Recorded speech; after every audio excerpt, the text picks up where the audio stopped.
How far off of?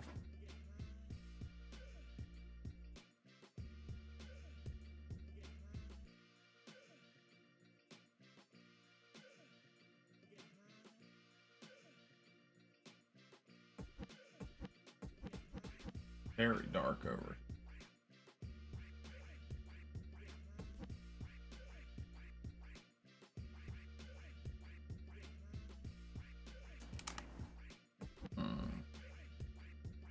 I don't really know what to do about that.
All right.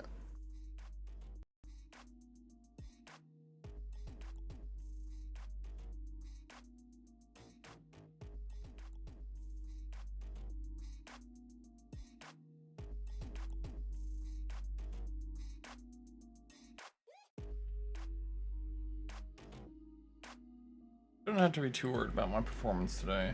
Big thing I'm worried about is this camera is gonna look.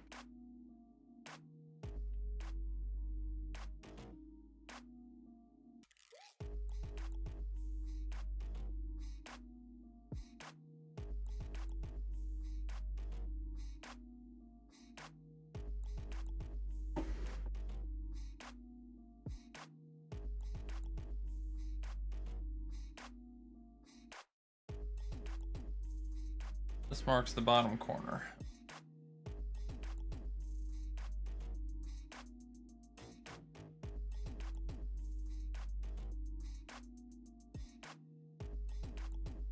That'll roughly.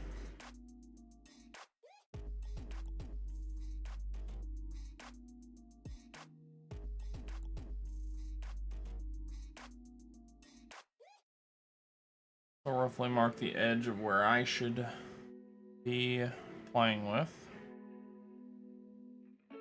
I wish I could get this over just a little bit further. A little tiny bit off. All right. We are getting started here. We had to do some adjustments here for the purposes of this stream. Because we got... There's a bunch of extra stuff. I have a light here. You guys can see the base of it. We got a lot of stuff going on, so... some adjustments had to be made to the desk. If I start to do this more often, then what I might do is I might take some funds to justify the cost of a permanent secondary camera, and maybe try and find a way to start doing my Gunpla builds over on my actual Gunpla table. Right now I'm doing them at my desk for ease, but you know, we'll see. These cameras are about $100 a piece. I would need 2 of them to switch over. Permanently doing gun flow over at that station, so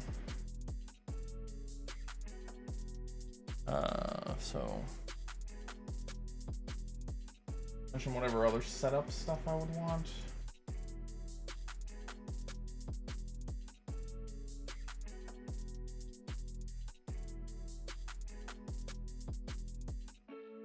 Be some considerations to make for it, but that's for the future. I bet I could do the whole project for $300-400 though. Get a whole station set up over there semi-permanently. That'd be pretty cool. All right. So we're getting started here pretty good. I think you guys can hear me okay. I'm a little bit low volume right now because the mic is slightly out of position. I hope that that's not super bad. I'm actually kind of curious how I sound to you guys. I won't get a clear representation of it. I don't know how to. So, yeah. So we'll just, it's fine. It'll have to be what it is, you know? I think.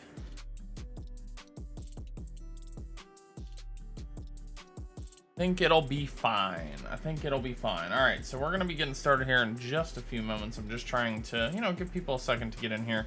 I adjusted the positioning of this camera, the one I'm pointing at right now, a little bit. So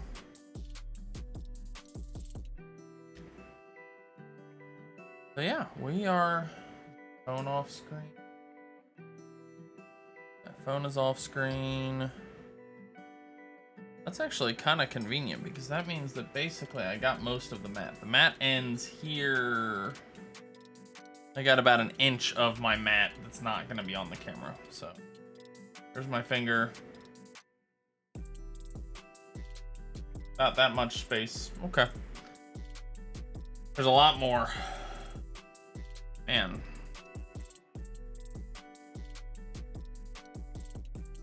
Set the edge of the camera there. Yeah, not a huge amount of cut off there, but we'll live with it. Yeah. Hope everybody's having a good day. We're going to be doing another awesome stream today for hobby stuff. So I hope that you guys will join me for that. I'm going to put this right there. Want to be able to do channel points.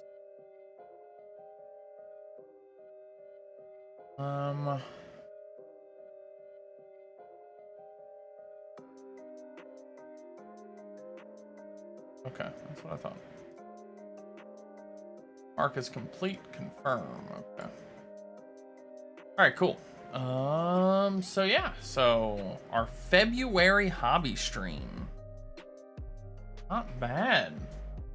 I started this up in December. We're now on our 3rd one. Or was my first?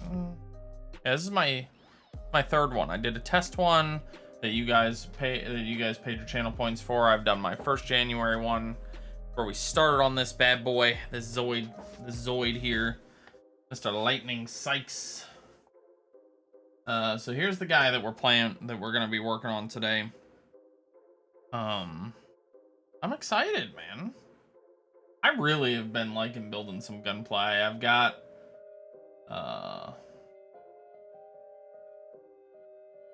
that one right there. He is a work in progress, but he's coming along quite nicely. So I am very pleased.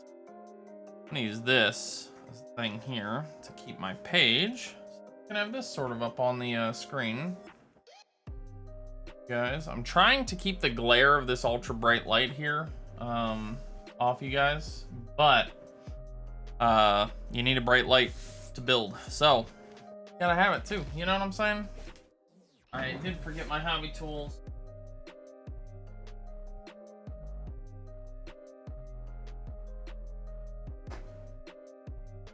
today we're just going to be doing cuttings and stuff like that, so I'm not too worried about having my pens. I haven't actually even been penning out the big perfect grade. I for a while there I was doing each limb. As I would finish the limb, I would do the penning, but then I just wanted to get him built, so I sort of stopped doing that for the arms. I haven't done it for the swords. Yeah, so I'm a little behind on penning on that dude, but that's alright. Alright, it'll get done. Alright, so give people a little bit of time to, you know, sort of get in here before I truly get started on this. But yeah, we'll be getting going here pretty shortly.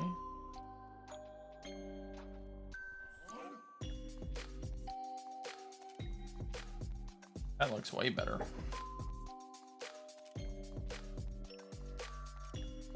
Sorry, just trying to get my mic, you know.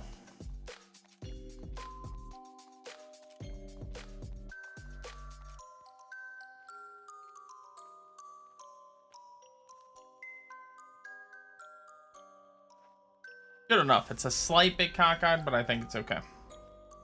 All right. I've got my water. Had a little snack.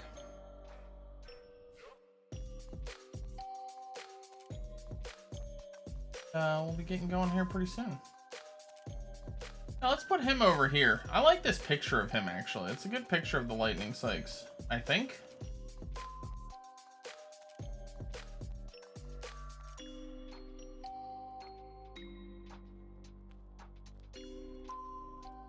Oh, good. Picked a perfect time to do that. All right.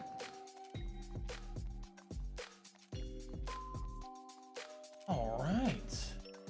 So, I hope everybody's having a good day today. Hope y'all are doing good.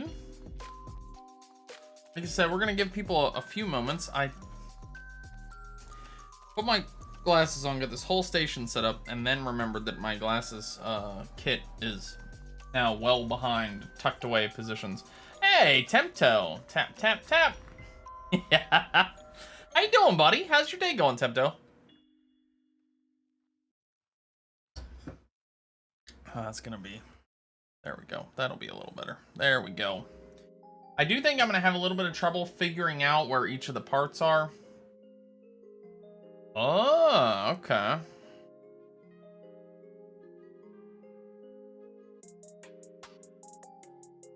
Grocery shopping scares me nowadays, man. I hate going to the grocery store right now. Lots of food in the house. Nice. That's always good. Yeah. Oh no, that's not good. Put the chat window up here. There we go. Much better. Yeah, see that? Dude, yeah. I mean, here's the thing. You need to get food, right? So you gotta get food. But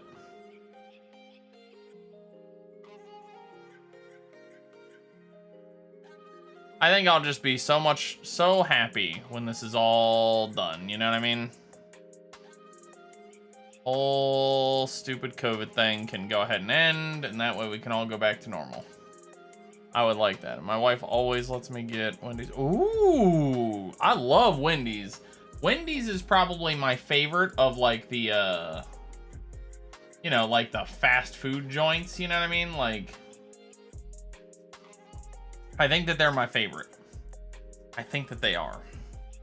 Well, of like the nationwide ones, I should say, right? Like, there's some like local establishments that I tend to prefer if I am in the area. Like In-N-Out is better and stuff like that. But if you're not in California, you don't get In-N-Out. So what are you gonna do? But yeah, so yeah. But of like the national brands, Wendy's is right up there. At least it's at the bare minimum in the, like the top 2 or 3. But it might just be the best. Might just be the best. This is also a little... Let's get a little bit more of me on cam here. Look at that.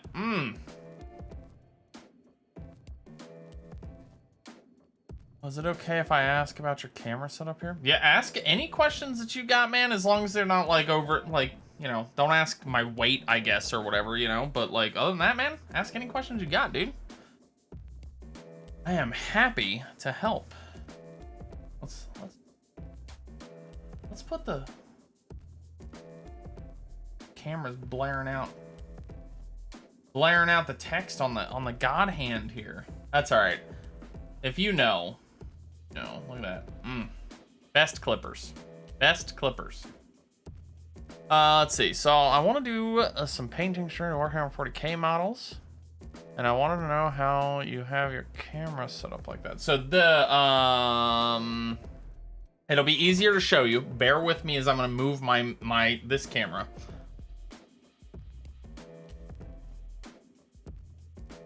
There it is. It's I got this kit of like things on Amazon, and let me leave it on screen for just a second longer so that you can see. So yeah, it's on a monitor or a mic arm. So the apparatus that it's on is on a mic arm that then I bought adapters for that converted the mic connection. Thank you for the August hobby stream points there, Stargate. How you doing, buddy? So yeah, it's on a mic arm, and I converted the connection at the end of the mic arm into a webcam connection, and then I have the webcam, and then the end of the kit that I got has a ball joint on it, so I can twist and manipulate and you know, all that kind of stuff. So I did that, and now it's pointing down this way. It's not perfectly straight or level. You know, if you guys are looking at the bottom here, you might notice that like it's slightly off if I'm trying to make a right angle, but it's close enough to make me happy.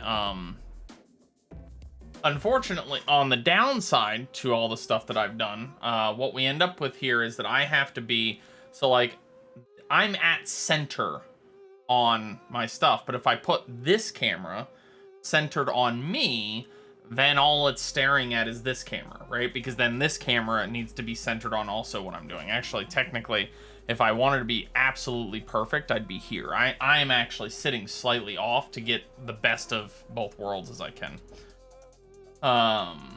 It's not a great, so this is a leftover mic arm. The one that I have this camera on is a leftover mic arm.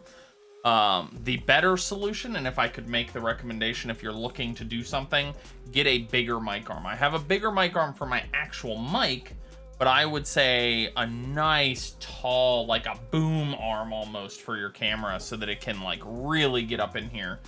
I would love for this camera here to be up much higher. I would love for that camera to be like up here so that you guys can't see the camera on screen. And also so that I get a much wider view of the desk without problems. But I had this mic arm and it was going to waste because I had upgraded my other mic, and long mic arms like that tend to be pretty damn pricey. Like I was looking up mic arms, those super long mic arms, and I was seeing prices in like the $100+ range, and I just wasn't quite willing to spend that much. Maybe if I decide to switch, maybe if I save up some of my streaming money from these hobby streams and stuff like that, and I decide to switch my hobby streams to the table where I build, where I actually normally build Gunpla, I would put it over there, and then I would get some nice long mic arms for that. But that's all. I mean, that's a $300 to $500 project, so I don't know that I even want, you know, like. That's the tough part about that one, is that that's a heavy duty project. And right now I'm not even taking donations for that project, because we're currently taking donations up here for the what we're calling the holiday community chest. That ends at the end of the month, by the way. If you guys want to support the community, the way to do it is to get in there and give some money to that. We have some, you know, I opened that fund to talk about it briefly. I opened that fund to help out community members that were struggling through the holidays. It hasn't gotten any use yet because nobody's come to me, but if you are struggling right now, definitely DM me or one of the mods in my channel and let us know, and we will definitely do our very, very best to help you out, because that's what it's there for.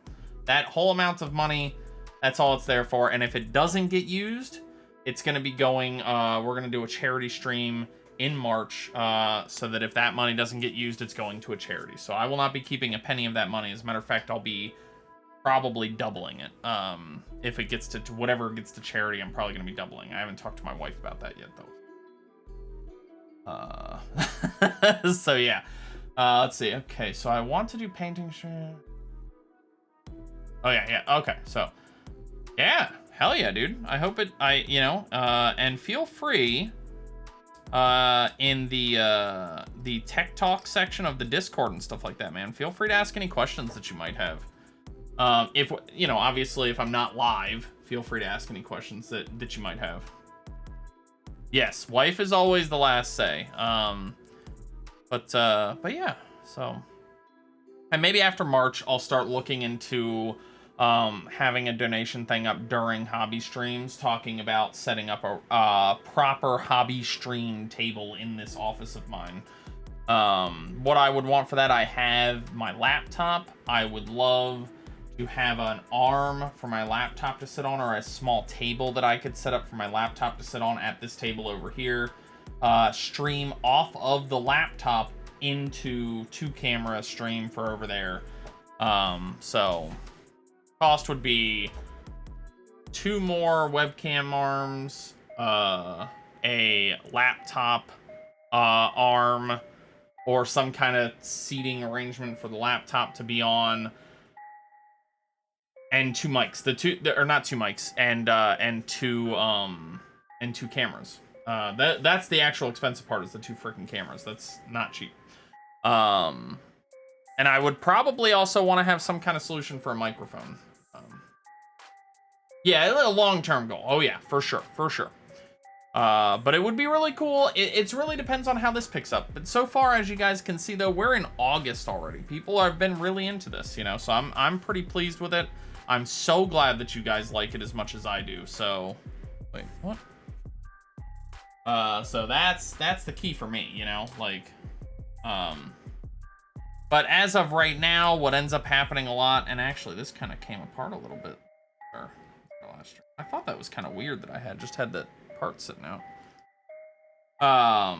It mangles my desk to set this station up, because this is where, right here, this is a keyboard normally. Normally I'm typing here. I normally type here. I normally don't have a lamp. That's a lamp right there, a daylight lamp. I don't normally have a lamp on my desk. And now I have all the sprues as well everywhere. We've got all the sprues for the gunpla kit. So my desk is a complete mess right now of rearrangement, just outside the range of the camera. I also... You guys are going to have to let me know what you think of the auto zoom as we're doing it today. I've left it on so that I could do things like show you guys, what we got going on here, Like, as we finish parts, I could really get, like, some nice zoom in here, On, like, say, this dude's head. But I'm also a little bit worried about, like, how often it's auto-zooming. Because, like, then I go down and then it's like, whoa. So, let me know if that gets a little bit disjointed for you guys as we're going through. Speaking of which, let's get started. So, I saved my page here. I just wanted to have some, a nice picture there for you guys. I'm going to be trying to use a little bit... Yeah, these should go on this side. I'm going to try and use a little bit of this mat as sort of my guidepost for where I need to be as far as the camera. Because last time I had a bad habit of, like, I would cut pieces over here so you guys would just see me sort of staring down at nothing. And then this whole camera situation here is wasted. So this time I'm going to try really hard to make sure it's here. I was really super hoping that the camera wasn't going to do that as much as it is. So that's kind of a bummer. I'm wondering if I can, like, tighten it up a little bit and maybe sort of fix that. That's a little better. Okay. It's not perfect. There's a little weeble wobble in that camera, but I don't think there's going to be much I can do about that. Same with the mic. The mic quality is probably a little lesser than you guys are used to from the stream. That's because I have the mic in a weird place. It's much further from me than it usually is. Usually I practically have the mic like right up on my grill. It's a little further away today, so we'll see how that goes. But yeah. So, yeah, let's get started. So today, I'll put the picture back over here. We're building the Lightning Saix. He is a Zoid. I don't remember which Zoid he's from, or which Zoids show he's from, but he was a cool looking dude. I saw him in the store and I liked the way he looked. And I was really interested in doing something a little different than the sort of usual Gundams. So I picked him up. Plus I love Zoids. Zoids is phenomenally cool, so I'm a big fan of Zoids. So yeah. Last we left off, we finished this page here, which was this.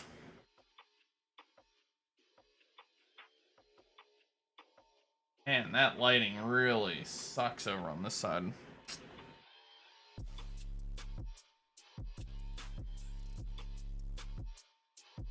There's not a lot I can do about the lighting being awful over there. And if I bring this over much more centered, you start to get a little bit of it peeking in there. So that's not too bad. Not like looks okay on my end. Oh, okay. Nice. All right. So here is the piece that we worked on last time. Looks good.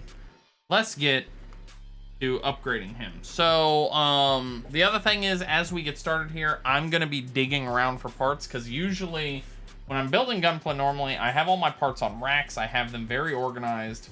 Today they're just strewn about, so it's gonna take a little bit to get that organized, and as I'm sort of working at figuring out where stuff is, it's gonna be a lot of me going, nope, not A, you know, that kind of stuff. So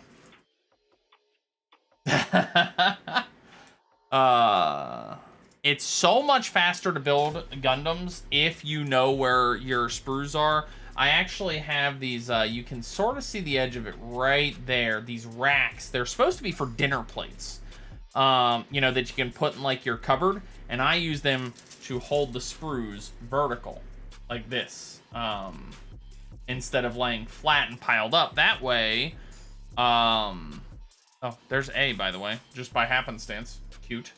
That way, as I'm looking for parts, you can see that it shows the part name right there. Ooh, thank you, Stargate. Also, how you doing today, Stargate? So that way I can just have all the titles up, and then right here I can just go, oh, there's A. That's the one I need. Very handy.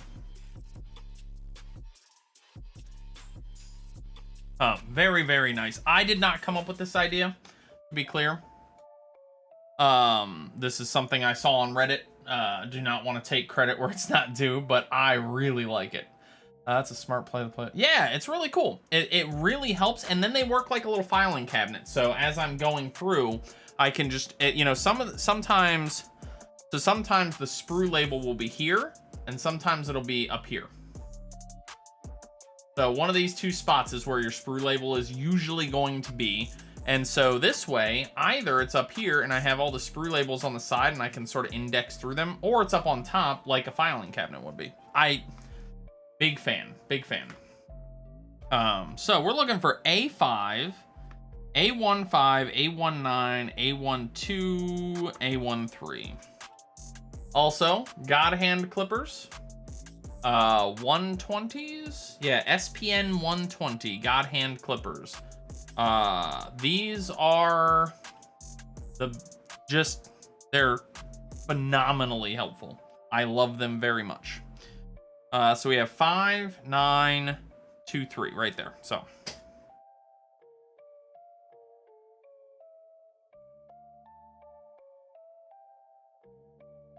and as per my usual streams, of course, guys, if you have any questions or just want to chat about any old thing, we're building Gunpla today, but that doesn't mean that I don't want to talk about whatever you guys want to talk about. Y'all want to talk about video games? Let's do it. You want to talk about Stargate? Let's talk about it. You want to talk about that new episode of WandaVision that just came out? Mm-hmm. I'm here for it.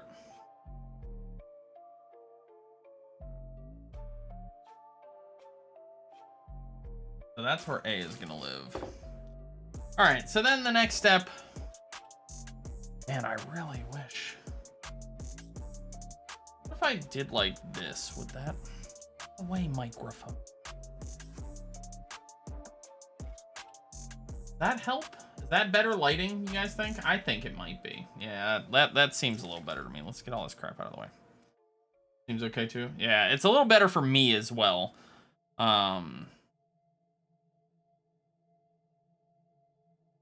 So the next thing, the God Hand Clippers do an amazing job of making it so that you don't have to do too much cleanup. But if you want your gunflow to look really good, do your cleanup. Clean your sprue marks. Like, if I can come on camera.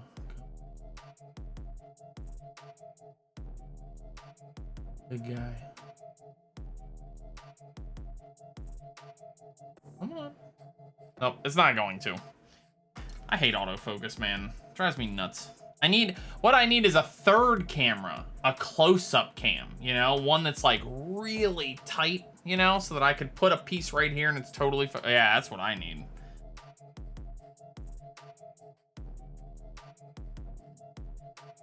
There we go. So yeah, so let's add a third camera to the new setup once we switch over to the hobby desk.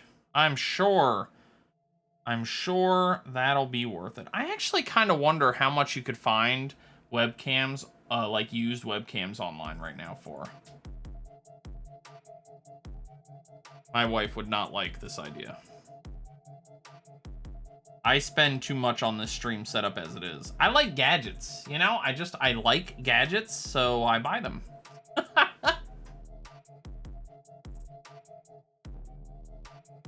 Where was the other connection point for this? Oh, right there. Okay.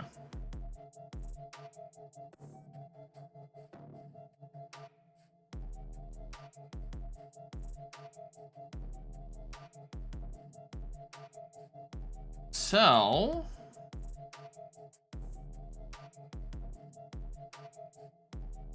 put a cleanup here, especially for parts like this. Ah.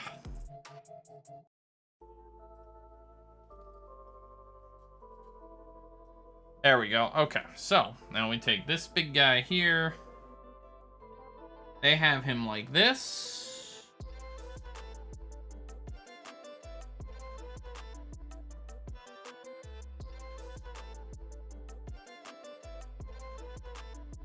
I put this goes. There we go. Okay. All right, there it is. We got it to snap in place. There we go. Okay. Oh, I didn't like gadgets. I've always liked gadgets. I actually find that I am more frustrated in this year. Well, not this year. In 2020, I had a worse time with technology than I've ever had in my whole life. I must have hit the old age mark where technology turns against you. I had an extremely rough go at technology that continues to persist to some degree or another into today even. I am still reinstalling graphics drivers and stuff, trying to resolve issues, or at the very least perceived issues. There we go. So yeah, so this has been for me a very frustrating tech time, but we're on the edges of it. I'm almost done with it, which is really nice because I like tech and I hate when it doesn't work, you know what I'm saying? So all right, so what do we got here? What's this piece here? 14. Is that this?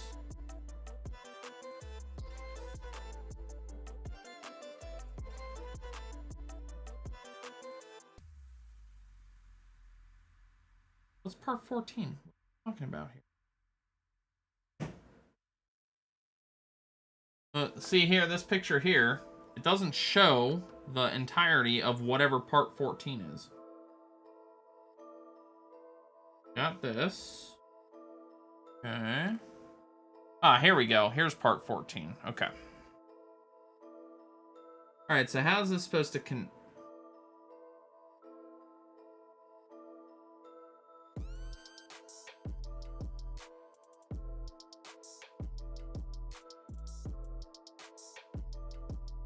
Part 25 now. So there's actually 2 parts. This is not a very good image. This is not a very good step here. I'm not fond of that step.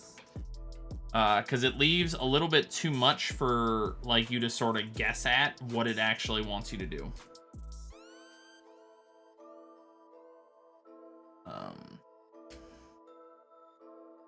I mean, I got it now. Hit it when that happens. Yeah, exactly. So it's just like, wait, what do you want me to do here?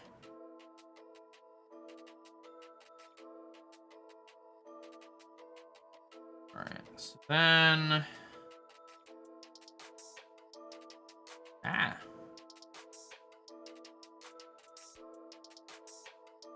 There we go, got that in there. And now does this go here?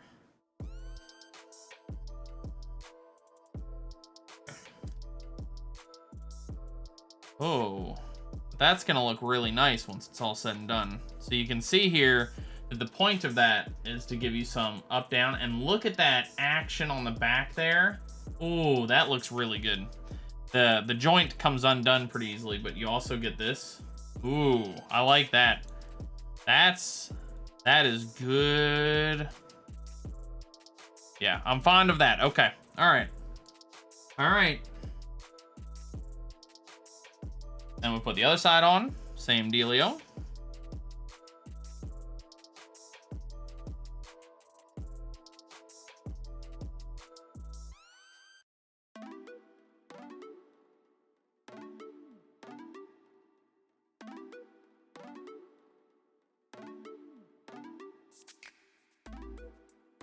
Get in there.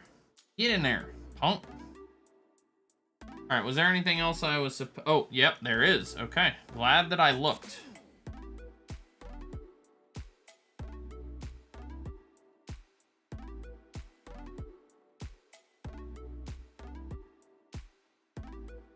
Go.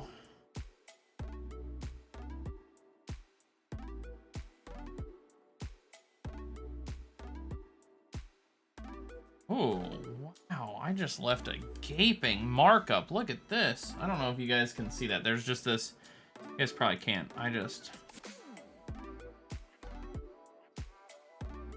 Normally much better. Oh, man. Yeah, these are desperately in need of some glue. I lost my hobby glue. I don't know where it is. It's just gone. So I lost. Piece is, it's not a strong connection. This happens occasionally on Gundam models. You get a pretty weak connection. That is a good example of one. And I lost my hobby glue. So I need to go buy some new hobby glue. I just haven't yet. Honestly, I could have before this stream, but I forgot. So that's on me. Ooh, yeah, that looks good. Look at that. Oh, man. Oh, I love that tube action. That is so freaking cool. Genius. And then you've got the side to side. Oh, that's cool. Okay, awesome. Love it. Okay. And then this is like a like rocket pod here, or energy weapon of some kind, I'm guessing. Like tucks in down here and then, you know, cool stuff. There you go. I smoothed out those edges, so that's a little bit better. All right, so what do they want next? This is done. Put that guy to the side there for right now, and now we start building it. So now I'm looking for C. That's a L. They're both H. E.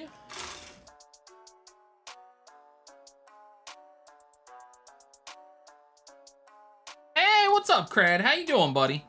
Here we go. Found C. How's your day going, man?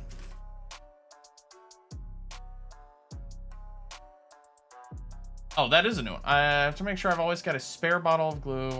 Oh, yeah.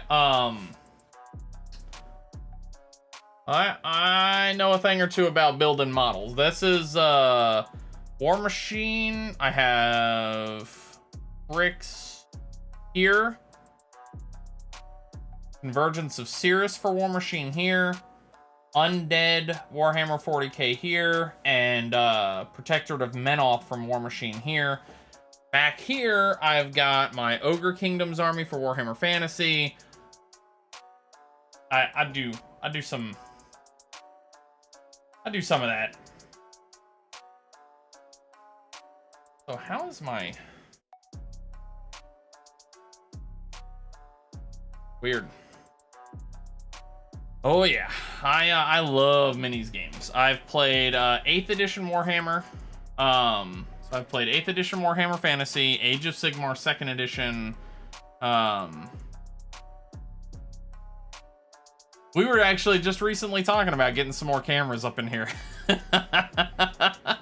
We were talking about getting a whole station set up for cameras over there, actually. God, man. See what happens when you mess around? You screw up all your cameras.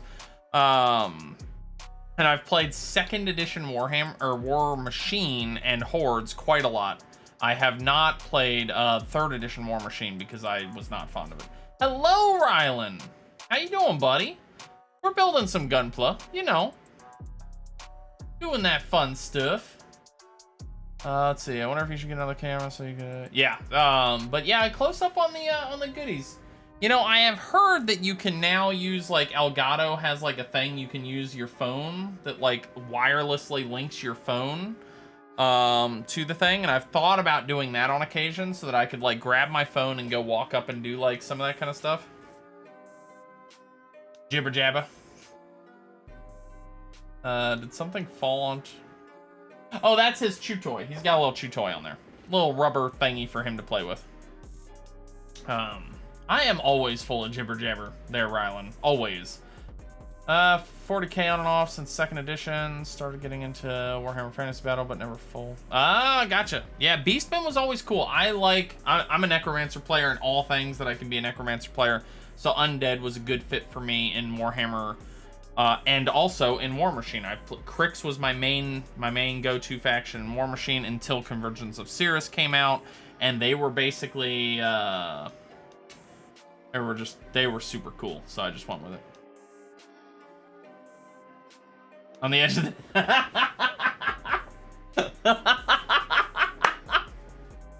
So here, let me show you why that's there like that. That desk doesn't have room for this big boy. I'll show you why. Look at this. Look at these freaking swords. They're gigantic. So like if I try and just put him on the desk, he doesn't go on that desk. He's eventually gonna go up on the shelf. That's his spot on the shelf, like right here, you know? But yeah. He is good. Oh, he is awesome. Yeah, I finished his full body, of course. Worked on the swords last night. Very happy with how they came out. Oh, he's not even done. Dude, I still haven't done his main weapon. We got a ways.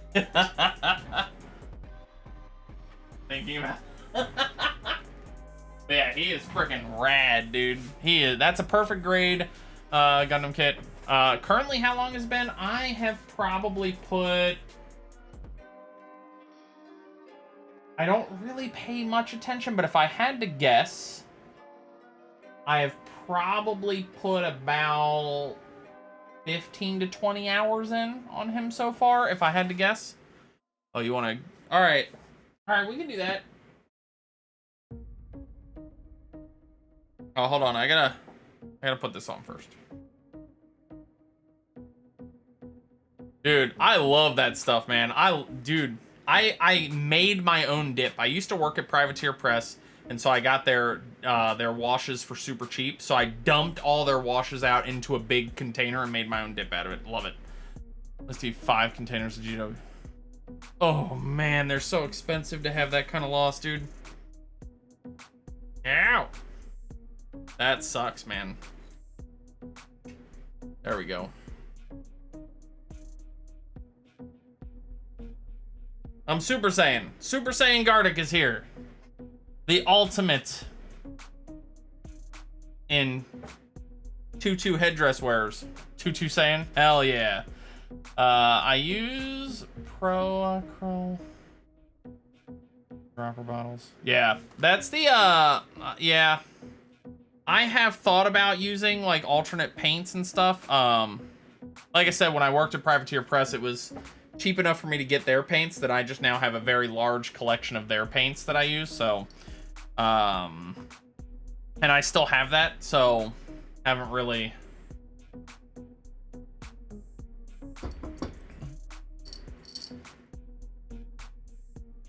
What was that? Why are you making weird noises? Huh? Oh, Lord. Oh, Lord, no.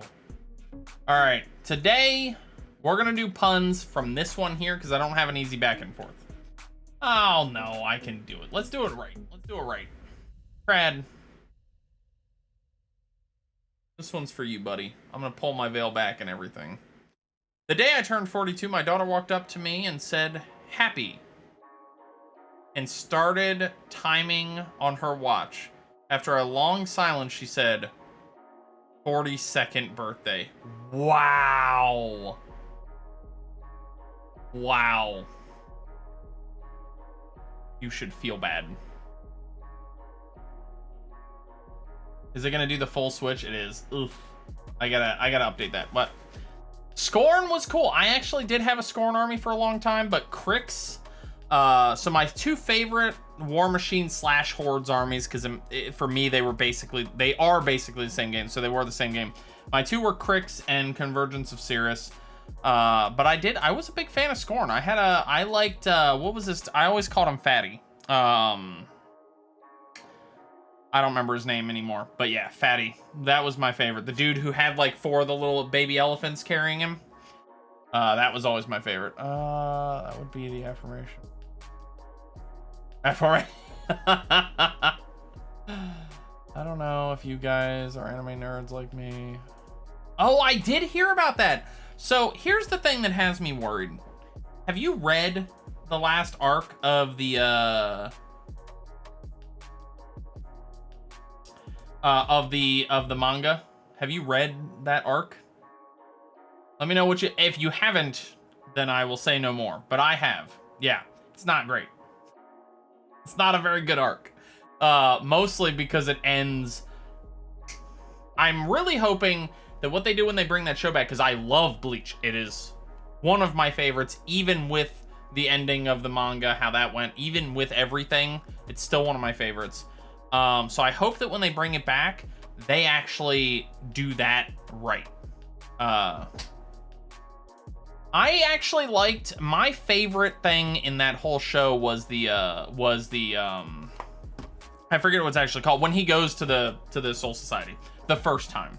I feel like after that it got a bit repetitive, but I'm still excited to see it come back because you know what, whatever. It's got great action scenes as long as they get good animators on it, so it's gonna be cool. You know what I mean? Yeah, 3rd edition is not good. And their business model for 3rd edition is something that I complained about to them while I was there. So I haven't played very much at all 3rd edition. Halo Ichigo was cool until you realized that Halo Ichigo was just the writer's way to get out of writing an ending to a fight. It's actually like a problem that show has on a regular basis, in my opinion. Is that like they set up really cool bad guys, they set up really cool power sets for Ichigo, for the other cast members, and then the battles always just end in the same way. Even back in the beginning of the show, the battles always end up ending basically with like Ichigo gets blank new power, and then wins fight. And that gets old, and I think that for me, that became old around like when he was fighting the Espadas and stuff like that. Oh, dude, it's still, like, I still like those fights as, like, an individual fight, but, like, watching the whole of the show is where, like, I started to realize, I was just like, oh, man, he's just gonna do that again, isn't he? You know, like when I think about the show as a whole, that's the only time it becomes a problem. As individual fights, dude, they were great. Some of those fights in Bleach are the best fights on anime, in my opinion. I've never watched Shaman King.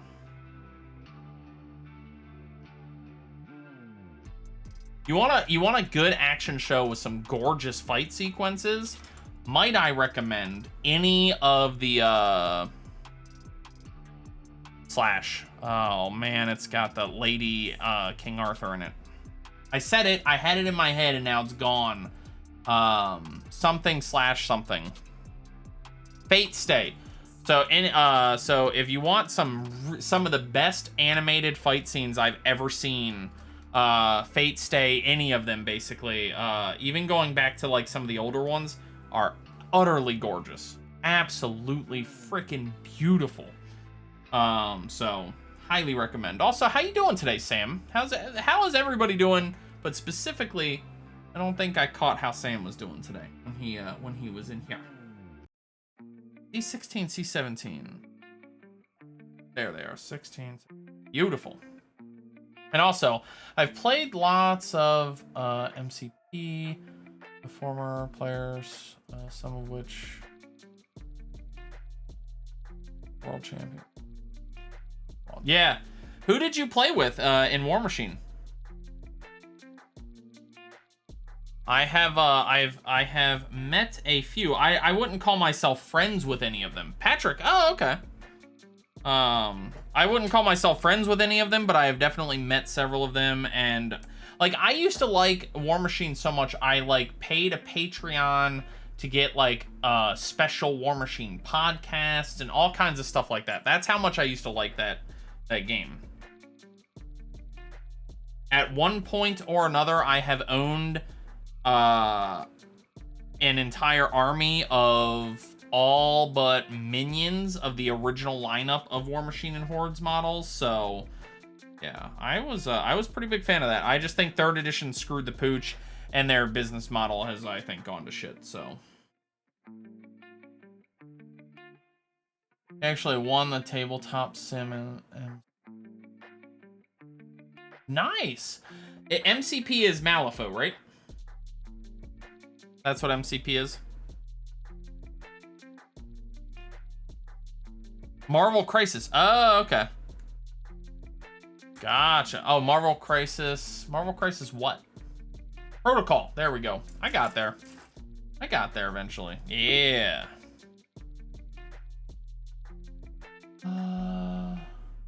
Wait. More hype for... Yes, they are produced by my favorite studio. Oh, neat. They also animated Demon Slayer. I haven't seen Demon Slayer yet. I've heard good things about that show, but that's the one on Netflix, right?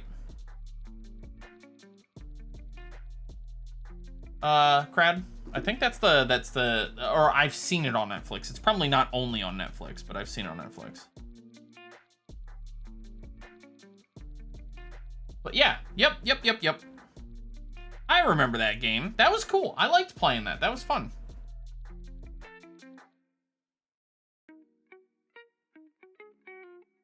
I think that the biggest turnoff for me in something like Marvel Crisis Core is the fact that, like, I like big minis. When I play Warhammer, I play Nagash. I want to play Archeon. I want to play the big boys, you know? And that game doesn't get much past a 50mm scale. And even then, it's more like 40mm. And I think that's the biggest, like, sort of turn off to me for Marvel as a game. But, which, to be fair, that makes sense. Yeah, but they're not very, like most of my 50mm Warjacks from War Machine are bigger than the models that I've seen for that game. So I think that they're at a different scale than I guess what I'm sort of used to.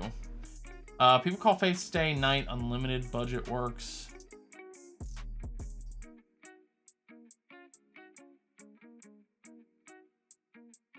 Nice.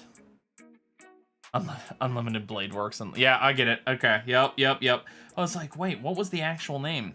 That show, that looks so good. But I think that that's like the biggest thing. Like, they don't have any models that are like,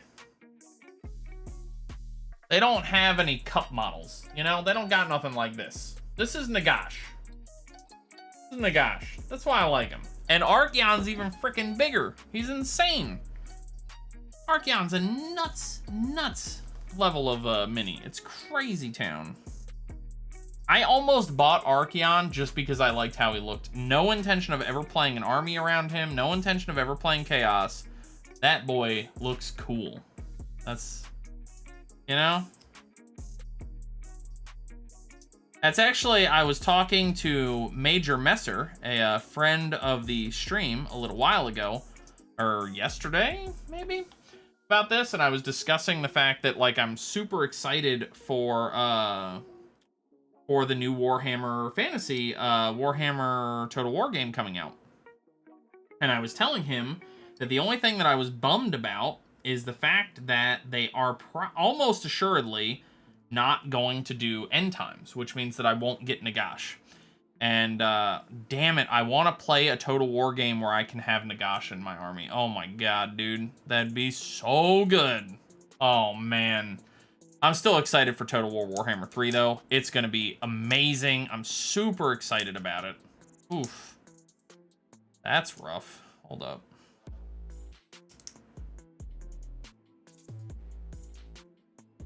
Not a lot of wiggle there.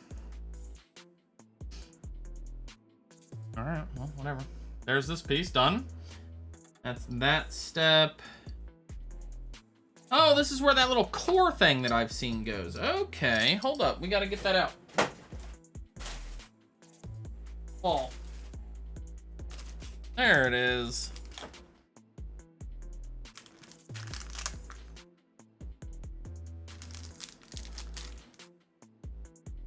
Like, you know what? I'll say this. All right, we're going to take this off now because I'm getting warm. I would love if Marvel Crisis Core had, or Crisis Protocol had a Sentinel. Like a big boy Sentinel that I could play. That would be awesome. Yeah, oh, really? Is it going to be huge? Like, I want it to be, like, wholly out of scale with the rest of that game. Like... yeah, if all the other models are human size, that's a human. You know? I want it to just be completely out. It's a giant robot. Make it a freaking giant robot. You know what I'm saying? That'd be killer. But still, I bet he has to be big though, right? Like if they're a 65, if like Hulk is on a 65 mil base, going around the Galactus will be a helmet you wear. Oh, that'd be really cool, actually.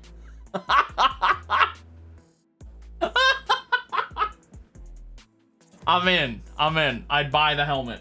Give me that. I'd model that helmet. Ego, planet form. Who's Ego? Oh, yeah, Ego from the... yeah, I know who Ego is. Yeah. There you go. I'd play Galactus. Hell yeah, dude. Give me something... man, I want to play a minis game that lets me play a single model army. That's what I want. I mean, Nagash gets pretty close. At 1,500 points, you're basically just playing Nagash in a Age of Sigmar game. That's the closest I've ever seen a game get. I 100% want a single model to be my entire army. Hell yeah. So website I used to keep track of... what animes are currently airing and what animes are... Any chart. Ooh, okay. Nice. I will have to check that out. I used to use Anime News Network back when I was much deeper into anime than I am now. At this point, I basically watch anime sort of passively. I used to keep extremely close track of like when new animes were coming out and that sort of thing. I have not done that in a long time. Mostly because I find that for me, anime is not a thing that I like to do. Like many other things in my life, I like doing things with other people. So playing video games, if there's an option to play co-op, I want to do that. Playing board games is cooperative experience, tabletop role-playing games, all that stuff. So for me, anime was definitely a experience to do with my friends. And in college, that was amazing. I had a group of 3 other dudes, and we would just watch the shit out of some anime. So much anime. And then after college, that sort of drained as we all got jobs and had work and life and stuff like that. And I only ever talk to one of those guys anymore. Some of my best friends in the world, all 2 of the 3 of them came to my wedding when I got married. And I still think very fondly of those friends, but unfortunately, I just hardly ever talk to them anymore. We all live in different parts of the country now. I think 2 of them live in California. One of them's in like Kansas or some shit. So yeah. What I'm saying is I need some new anime friends, guys. Who wants to be my anime friend?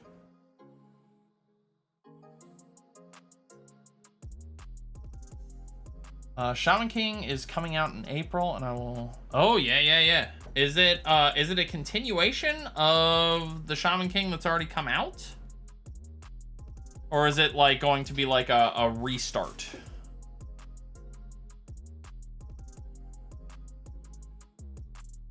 I believe it's... Oh, nice. Okay, cool.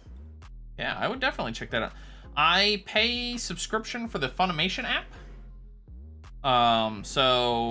I pay a subscription for Funimation, and then I then I have like Netflix and Hulu and stuff like that. But Funimation is my specific anime source, as it were. Not big in anime at the moment. The extent is DBZ. Sword Art Online was good. I like Sword Art Online. I liked all those shows, obviously. Or, once again, not obviously. I really liked all those shows. DBZ was a childhood favorite of mine. I've only ever seen Akira once. I guess Akira is probably the most close to me to being a show that I guess that I would say I don't know about or would, I don't like or whatever. Only because I have only ever seen it once as a kid. But what I remember of Akira is the commercials. Because I used to watch cartoons on TV, and I used to stay up late, and then the Akira commercials would come on, and I'd be like, that's a cartoon for adults. Yeah, I need that. Oh, man. Can you post a synopsis? Sam, if you're still there, do you mind tossing a permit over to Mr. Crad there? Since I won't be able to read it here, though, for me, it would be cool if you wouldn't mind posting it in the Discord multimedia section. I didn't type any of that. Okay, cool. First, let's get... But, for everybody else here who might not... I technically have my keyboard, but I don't have... But it's like in an awkward angle. So, permit...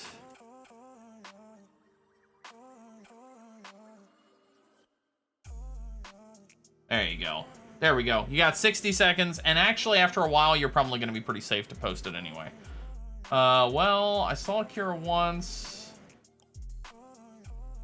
but I was sick, so I have this mental block and feel sick. Oh, yeah. Yeah, that kind of stuff can happen. I've had that. So this is a cool piece, by the way, guys. This piece I've been sort of working on as we've been chatting. So you get... Okay,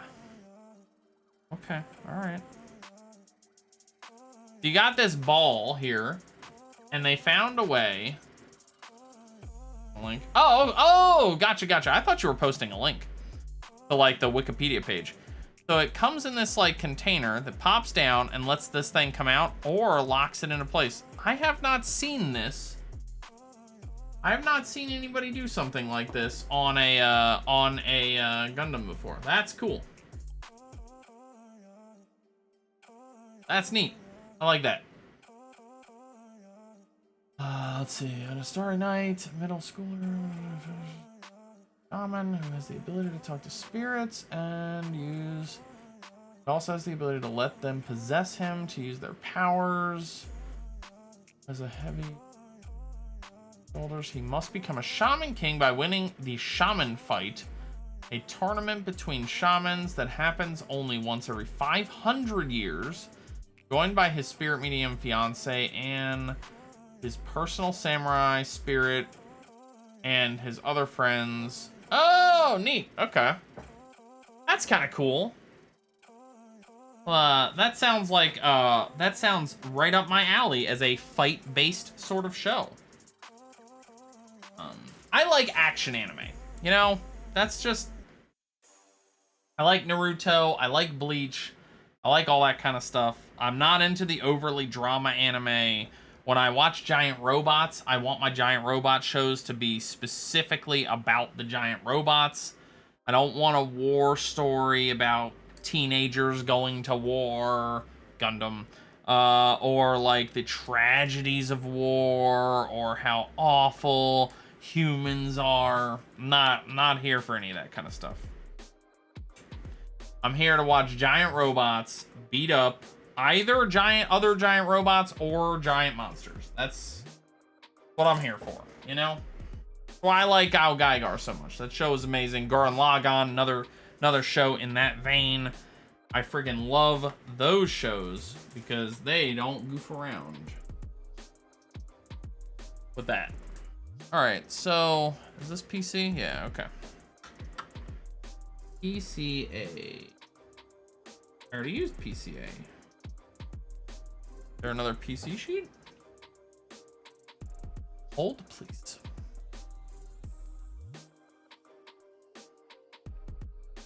There is. Boom. There we go. Boom.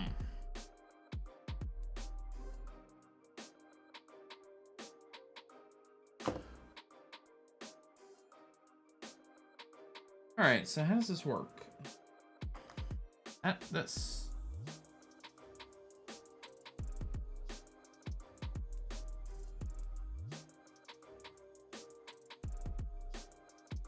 We're gonna have to clean this side up before we move into the next. I still feel like I'm a little dark over here. I wish there was something I could do about it, but I just don't have a huge amount of control over the lighting here beyond what I've already sort of mangled my desk into shape for.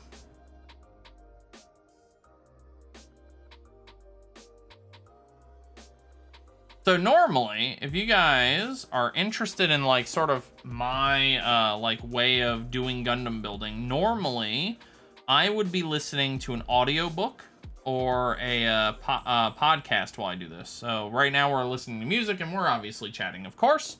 But usually I've got some music going on in the background, or excuse me, not music, a podcast or an audiobook going in the background. The current audiobook that I'm listening to is Red Shirts, which is a, in my opinion, fabulous audiobook. I'm actually right at the end. I was actually kind of bummed because I wanted to finish it last night, but was not able to. I had to go to bed so that I could at least get a couple hours of sleep because, well, we were doing this today. So, did not want... What? Alright, so it says this piece goes into this piece, and we're looking at this right here.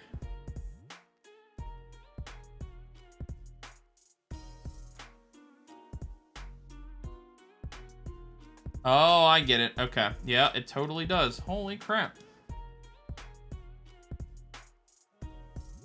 Oh, no. The freaking jet came off again, dude.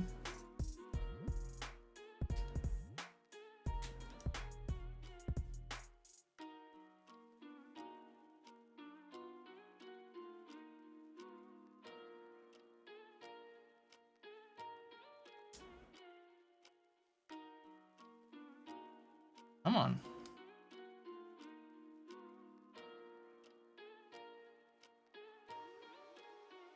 I'm a little bit less fond of how that connection went together, personally. That connection was not my, the smoothest. This model seems to have maybe a couple hit or miss spots. And also, it feels a little bit weird having that big old gap in there, but I'm sure that's gonna get covered up. As a matter of fact, it might get covered up right now. We gotta find a couple more pieces though before we can do that. But we're starting to get the body here. We're going to start to see the scale of this guy come together. So far, we haven't seen much of how the scale is going to work. But we're starting to get there with, like, the size of how big this dude's going to be. So that's pretty exciting. Alright, so right now we're looking for A21, A32, and then G something. 32 is right here.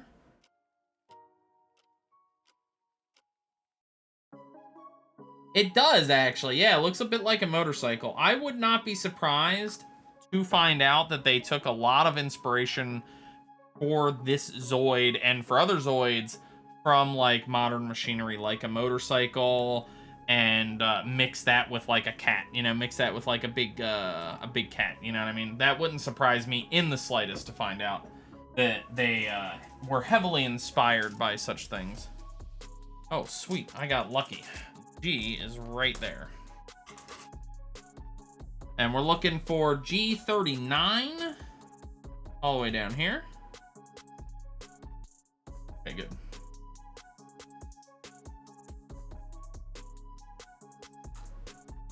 There we go. Oof. Clean up a little bit.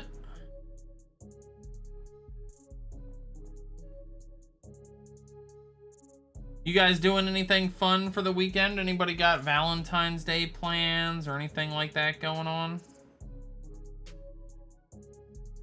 Tomorrow we're going to be playing Hitman. So that'll be fun. I'm going to be playing Hitman for my vote stream tomorrow. And then after I play Hitman, my wife and I are getting ramen for dinner. So that's pretty sweet. I'm thinking if I should buy Divinity Original Sin 2. Oh! I have actually been playing that game with my buddy John quite a lot recently. That's been our game of choice recently. We've been having a very good time. We're still very early on in the game, but so far I have been really liking it. How much they asking for it? On the good old Steam. Alright, so let's get this piece up here. I wonder why they didn't just have me do this piece earlier. Oh god, man, there's that engine again. Keeps coming off. That's really quite annoying. Man, that is cool. Yeah, I need to go online and buy more hobby glue. Rylan, you still there, buddy? I'm curious what your favorite hobby glue sale is. 22? I would definitely pay that. The only thing that I will say with regards... Man, this whole thing just came apart, dude. The only thing I'll say with regards to that... yeah, hobby glue. What's your favorite, dude? Is the game is way cooler if you're playing with a friend. So if you can, find a partner that's willing to play a 100-hour video game with you. That is my personal recommendation. It's a good solo experience too. So if you can't and you still think it's worth it, it probably is. But for me, it works very well as a co-op experience. One of the few RPGs out there that actually has like co-op play, so that's freaking awesome.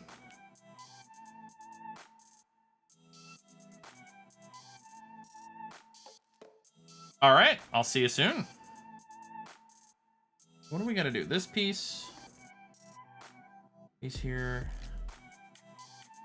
that there. Ow! He stabbed me. I use Bob Smith gel super glue and extra thin plastic glue. Oh, okay. Well, plastic glue is not what I would be looking for this particular purpose, although I love plastic glue for dealing with GW models. It's so nice.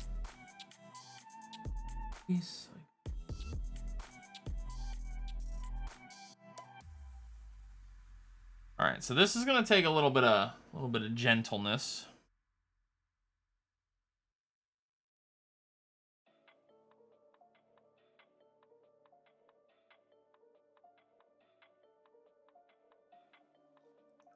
What?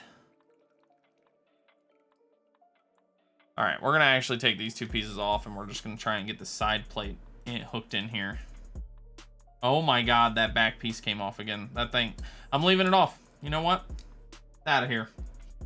I'm actually also a pretty big fan of gel glues. I like them quite a lot. All right. Is this gonna work?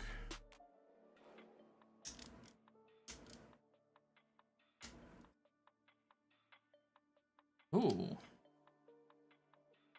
So putting that piece in sort of forced. God, man, get out of the way.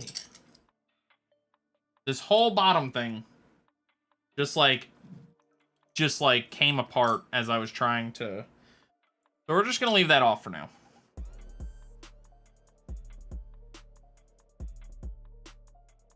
This is this piece here not going together as smoothly as I would like.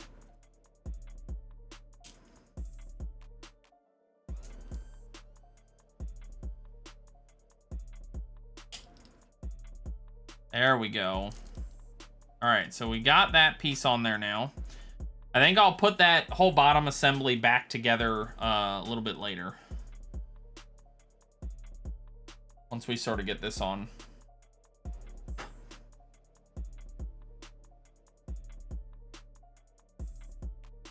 Are you a person, by the way, Rylan, that uses Kicker? I used to love Kicker for a little while, and then I realized that it made all my models super brittle, and they had a bad tendency of falling apart again. So I've all but stopped using Kicker. How do you? What's your? Hey, Layrena, how are you? Welcome in here, my friend. So what's your? Do you have a strategy for how you deal with Kicker? Dude, it's going well. We're making a lightning Saix, and it's going quite well so far. I'm very pleased with progress. This piece here is a little bit. For a second, I thought you were asking Rylan if they were a person. Wow, are you a human, Rylan? Are you the new robot overlord, Rylan? Is that what's happening here? How are you today, Layrena? Tell me about your day.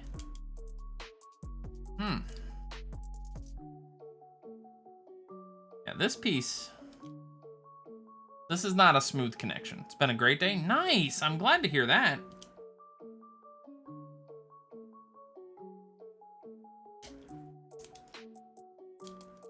What's...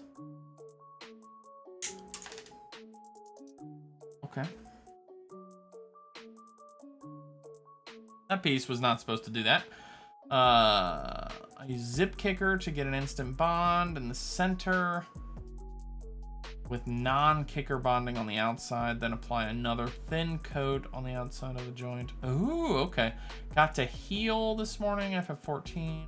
Going to place. Ooh, nice. That's awesome. I bet that was a lot of fun. I have heard that healing is the way to go in FF14. Just about everybody that I know that played that game tried convincing me to play as a healer back when I was trying to get into that game. All right, so that was a little bit of a pain, but man, it came out just ooh, what? All right, so where are you getting pizza? Do you have like a local joint, or are you doing like what do you got going on? Like a Domino's, or is it like a local place? We have a bunch of snow outside. Just Tiffany's. I don't know what a Tiffany's is. That must be at least a regional spot. And now we gotta rebuild this dumb bottom piece. This bottom piece is not great. I'm not happy with it so far. Same place. Oh, okay. We use Round Table as our sort of chain place. We have a local place that we're big fans of called Pizza Pizzazz. It's a very nice place. Welcome back, Crad. We just actually had homemade pizza last night for dinner. And I was supposed to take a picture of it, but my brain said, no, you're gonna forget to do that again. I think I've been trying to remember to take a picture of the pizza that we cook for more than a month.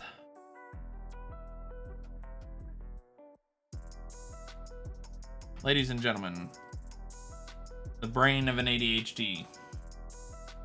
Hi. It's awful. Don't do it. Don't have this. Live with two of them? Yeah. Yeah, that's right. I was talking to the other the other half there about that I guess now a long time ago, but yeah, we were chatting about that. It's not fun. Not fun. Don't like it. Do not recommend. 100%. No, thank you. But look at this dude. He's starting to really come together. That's looking good. So what do you think of the setup here, Layrina? Yes, it's not. Yeah, no. It's not good. It doesn't tend to go very well. Oh man. All right, so now we got more G. Yeah. The overhead. This one. Yeah. That's my favorite, I think, of this whole setup. I think that it's pretty good. So, yeah, it turned out. What I should say is that, like, when I first set it up, I wasn't happy with it, and then I've been slowly tweaking it. And I think that this is the best incarnation that I've gotten so far for this. I still don't feel like I have quite the amount of like table space shown on camera that I wish that I did. I was actually just discussing with earlier in the stream that I actually have a desk that I build Gunplas on over here. I just can't afford to constantly migrate my camera over to that desk. So I was telling people that one day what I'd like to do is save up a little bit of cash and buy like a 2 or 3 camera setup just for this, to sort of have a more dedicated space for doing Gundam streams, or for doing hobby streams, I should say. I like the fact that you have pick on screen. Oh yeah, that was a recommendation from Sam, I think, actually. Recommended that I put that up there because it doesn't, you know, what's that? You know, until it's done, you know. I just got webcams right now. You can actually sort of see it on the corner. There it is.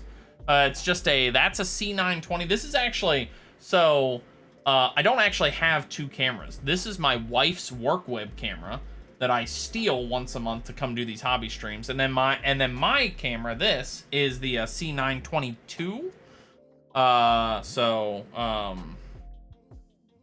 Great webcams. I like them a lot, and that's probably what I would end up with again, because they're about 80 bucks a pop.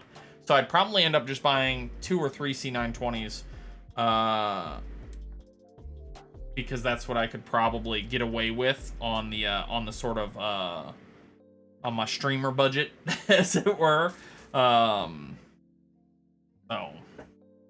I see people rolling around with like $1,000 cameras, and I'm just like, you must be doing quite well at this gig, or really like technology.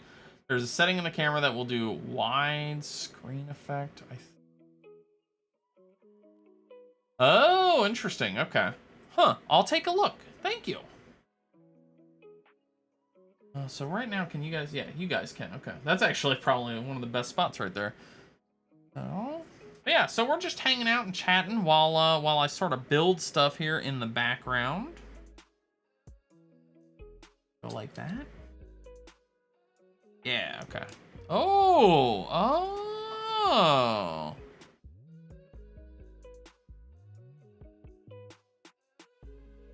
Ooh, okay. All right.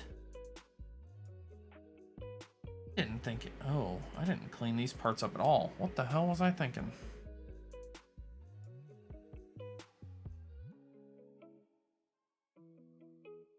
What kind of light do I use? So right now I've got an OT light. This guy here is an OT light.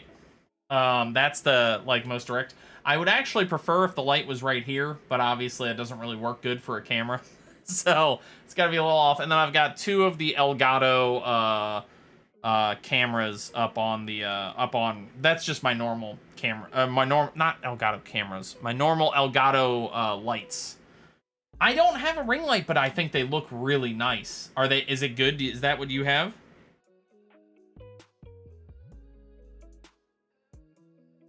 I heavily considered getting one of those when my wife, for my birthday, actually just bought me the regular Elgato key light.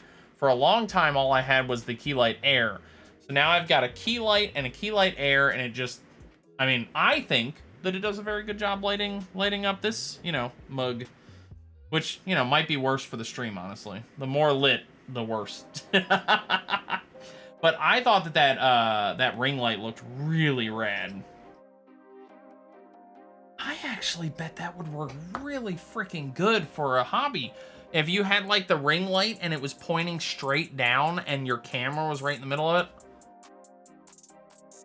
And hey, Rena, I'm telling my wife you gave me that idea. You know what? That's your fault. Telling her to come say hi to you. So would you say your stream is lit? Oh, God.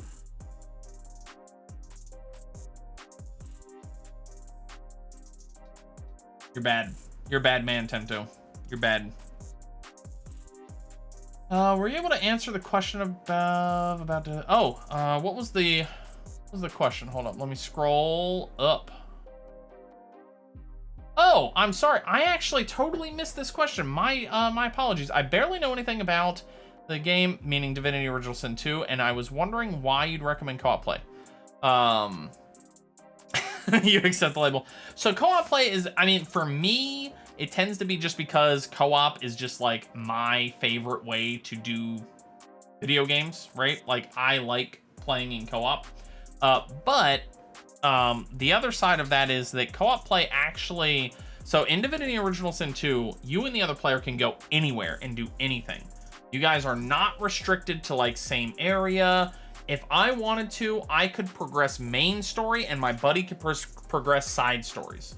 And we could just be on two totally separate paths. I think, I haven't really, like taken that to its fullest limits yet, but we've been on separate screens. We've been doing separate things, stuff like that. And also sometimes you get this really cool thing in the game where like in certain moments in the game, your characters will talk to each other.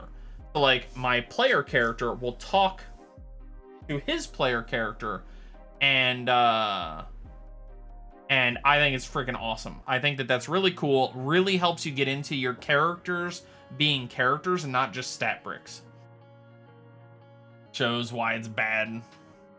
Ah! No, that doesn't show why the game is bad. That's probably going to show why Nico is bad. If I had to take a guess at what's about to happen here. Sort of thing. If I ever run a campaign, yep, I know exactly where this is going. Yep. Dude, he ran away. Yep. Did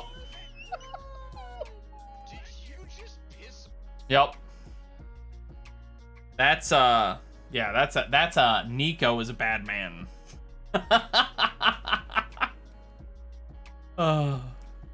Nico is a lovely person who does bad things to people.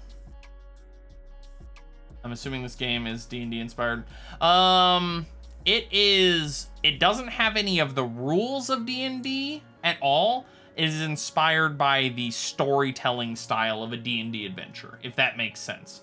So mechanically, not really, but from like a how the game plays perspective and feel of the RPG, it very much feels like one of those Neverwinter Nights games or something like that. If you've ever played any of those old Baldur's Gate, Neverwinter Nights, that sort of thing. That's how this game is. It's turn-based combat, which is actually the other cool part about playing co-op is because you're playing two characters. So me and my buddy right now are both playing undead, and which means that we are healed by poison and hurt by healing. So I play a necromancer and summoner, and he plays a earth mage, and he's actually playing a kind of broad spectrum elemental mage, but one of his abilities is to throw poison daggers or something, like poison magic at enemies, but that's a heal spell for us. So by both of us playing undead, he is a healer, but his heal spell is also a damage spell for most of the rest of the game. I'm assuming choices and consequences of said actions, choices made. Yes, exactly. Hiccup. Wow. Yeah, exactly. So like, you can kill any NPC that you can manage to kill. And if you kill them, they're gone. You know, it's a lot like Fallout in that way, where like your choices matter and that kind of stuff. I'm having a really fun time playing it. It's not really it's not been a stream game. It's just been a game that me and my buddy have been playing, you know, for fun together, and I have been really, really liking it. I'm not gonna be able to get back to it until Monday, and I feel like that's actually like I want to get back and play more. So, but Sunday afternoon we're streaming Hitman, and then Sunday night is Valentine's. I'm not playing video games on Valentine's. I'm hanging out with my wife.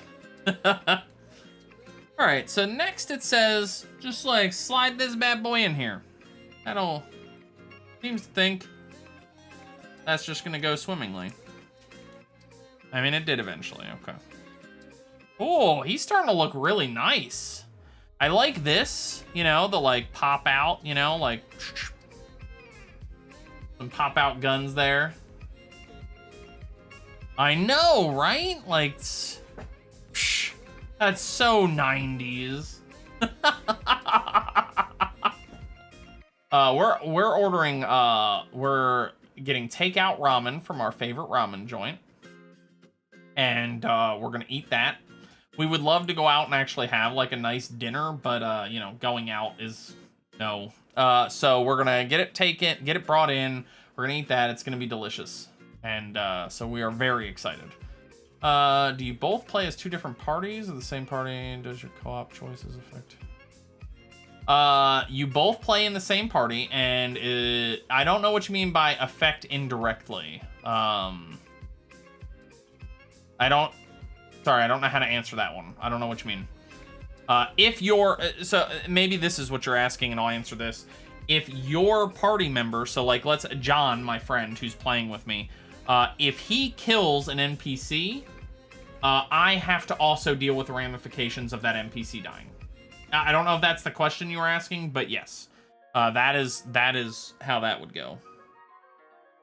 All right, so now we get to build a tail. That's cool. Are you a ramen fan, Miss Layrena? What's your take on ramen? All right, so we're gonna get the A parts real quick because I got the sheet. This is G. This is not A. Okay. There's A.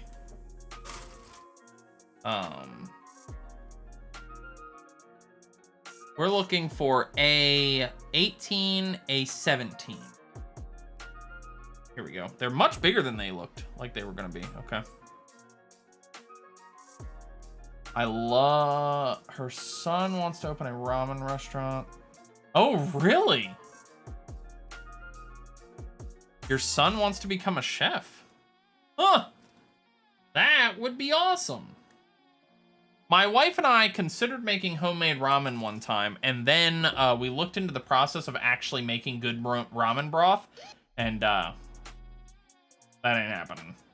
I love ramen, but don't have... Oh, that is tragic. That is tragic.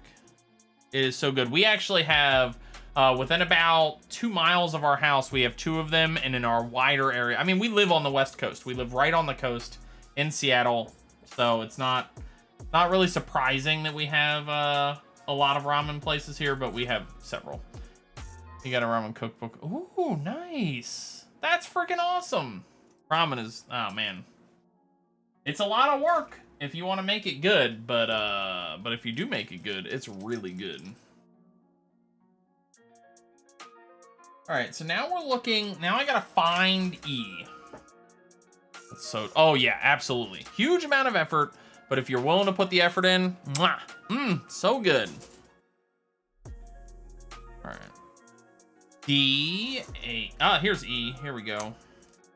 Yeah, there we go. Perfect. We found it. Ladies and gentlemen, we found the sprue. No ramen places near me. Only ramen I've ever had Is that store-bought stuff for less? Oh yeah, the top ramen, as I've always called it, at least. Yeah. If you ever get the chance, Tempto, I highly recommend trying a ramen restaurant. The difference between restaurant grade ramen and that stuff is astronomical. I was wondering where the music was coming from, but it's from the stream. Oh, yes. And if you're curious, which music that we are listening to, I am listening to the Harris Heller royalty-free streaming music. If you look up Harris Heller or Stream Beats, I believe is the name of the like actual licensing and stuff like that. He has a great variety of music. We're currently listening to the hip-hop stuff. It is amazing, and it is 100% royalty-free. He even has on his website, he paid a lawyer to draw up the documentation showcasing, or like basically spelling it out legally that it is royalty-free. So no DMCA strikes for any of you. Yeah, the college tour. Big fan of ramen. Ooh, I've never been to Japan. I think that I would love to go to Japan. It's very expensive. Ooh, I don't know what that is, but good.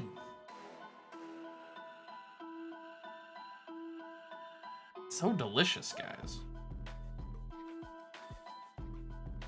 What is Ichiran Ramen? Is that like a famous place in Japan, I'm guessing? Japan is the top of my list, wife and I. Yeah, I would love to go to Japan. My wife is more enamored by like going to England and stuff, but honestly, I'm not big on travel. I don't get a lot out of it. You guys may know this about me. I don't have very good memory. So going on trips doesn't do a lot for me because I tend to just forget most of it. And so spending thousands of dollars on a temporary and like on a very temporary experience has never really been terribly appealing to me. But I still think it'd be cool to go to Japan. You know, for all that said, I still think it'd be cool to go to Japan. But yeah, I have a lot of trouble justifying the large expense of going to such a place.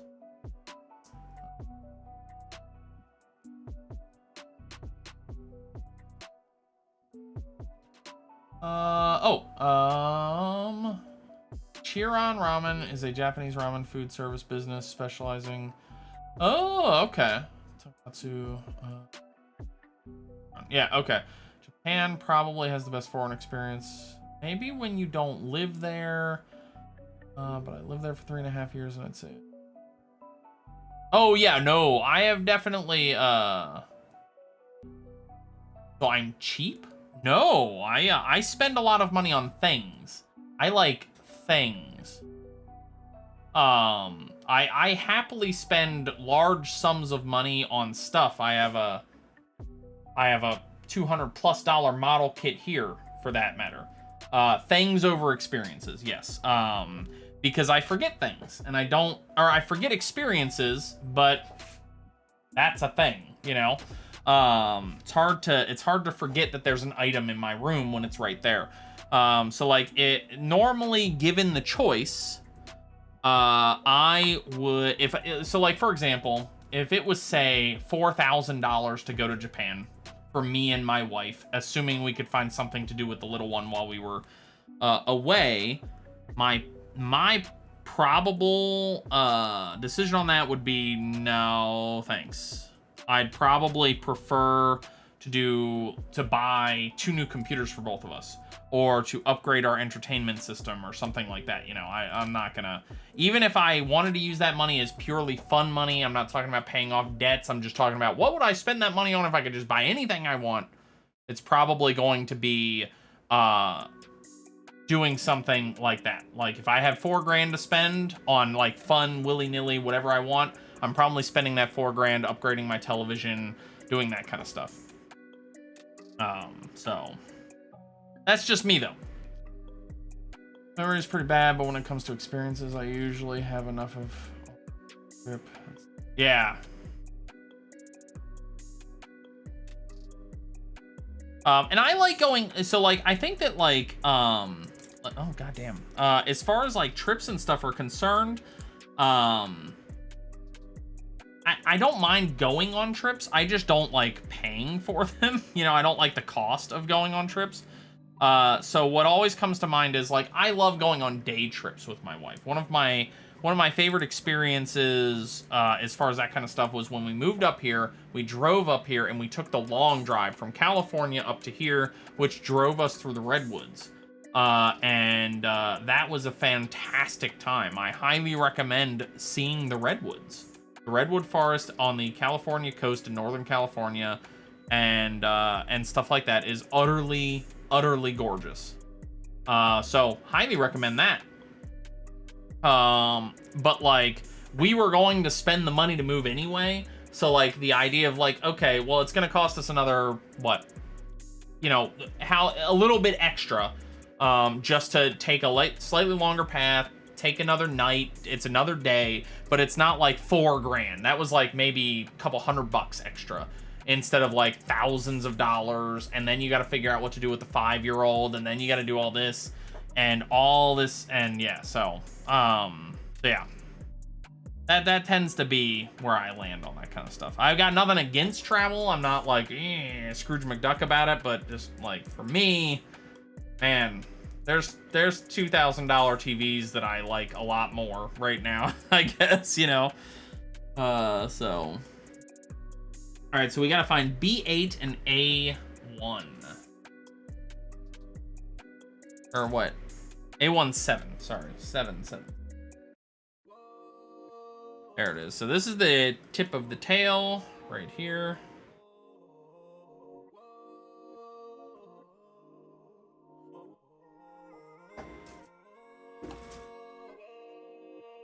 Almost dropped it. I did spend quite a bit the first time I went, but I was able to climb Mount Fuji. Oh, see, that's cool. I'd pay that again. Yeah. The hell?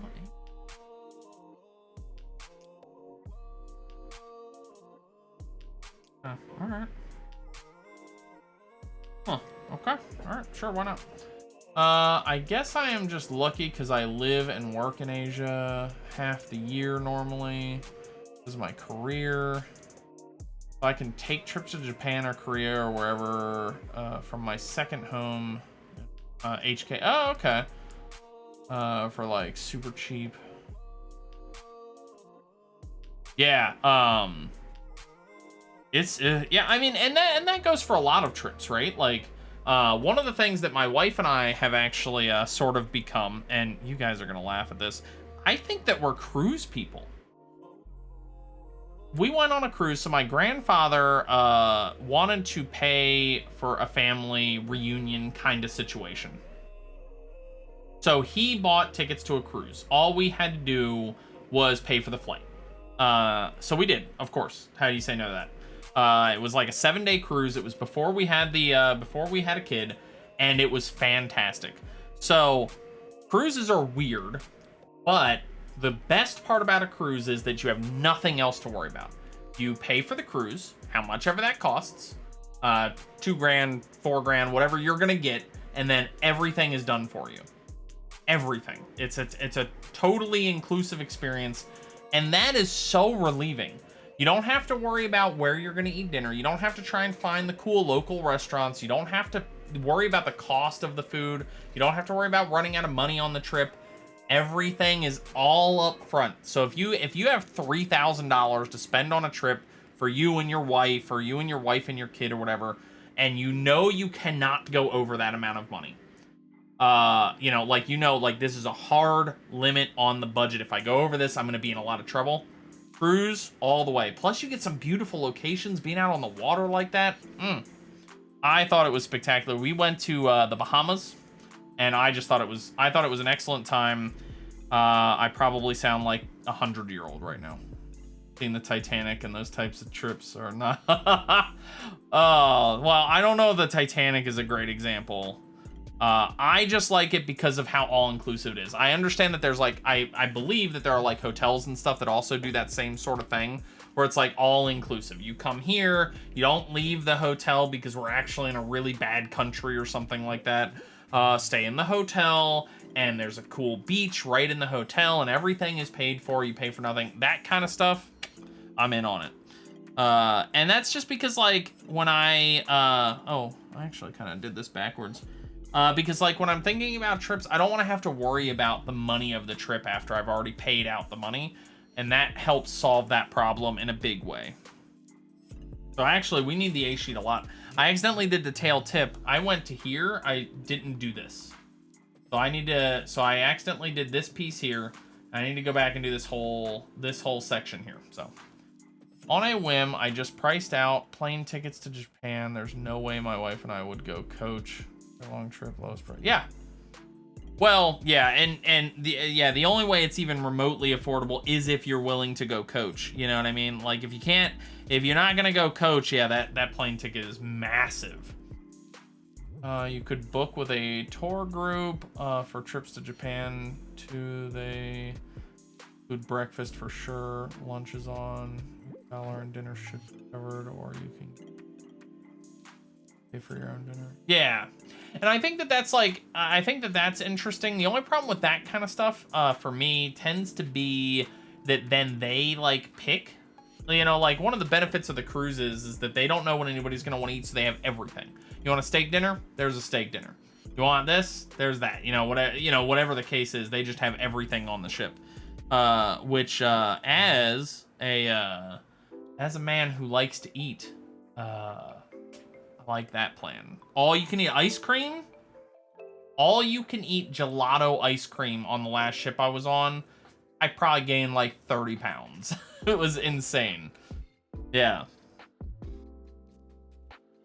Dude, if I was gonna bother taking the trip, I'm probably gonna be taking that first class as well. You know what I mean? Like, or at least, what do they call that? What's that mid-grade one? Business class, I think they call it, you know, whatever that one is.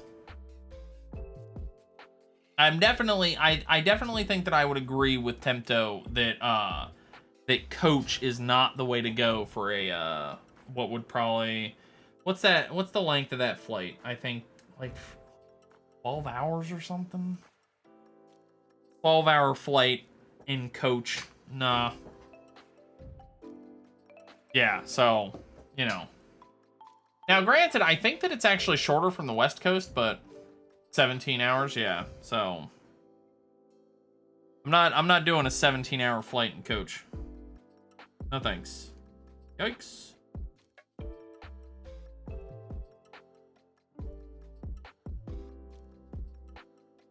In Japan, you can buy a JR railway pass. All the bullet trains, normal trains, buses use JR are free. Ooh, that's nice. That's cool. I wish that the US had better public transportation. That'd be so nice. Wouldn't that be cool? 14.5 for Toronto to HK in economy almost all the time. Yeah. I think I probably wouldn't be able to afford first class, but I would almost assuredly be on board with business class, I think. Because if I'm going to take the trip, I'm going to save the money, right? You know? Infrastructure's not... Yeah. Yeah. Yeah. It's been a long time since we have cared very much about education or infrastructure. We got billionaires to make billionaires. We got to make billionaires after all, right? Around 3K for you both. See, that's not too bad. That's probably where I would be at. I don't know which one of these is which. I probably should have done this differently than I did.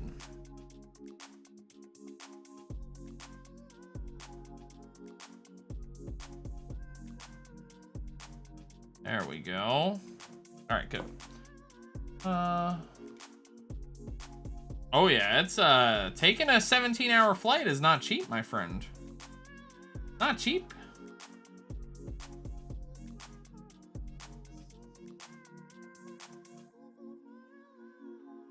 How does this guy want to fit in here? Come on. That really? That cannot be the whole connection. Sorry. Yeah, that would be better, but I experienced first class on my honeymoon to Hawaii. I can't do it.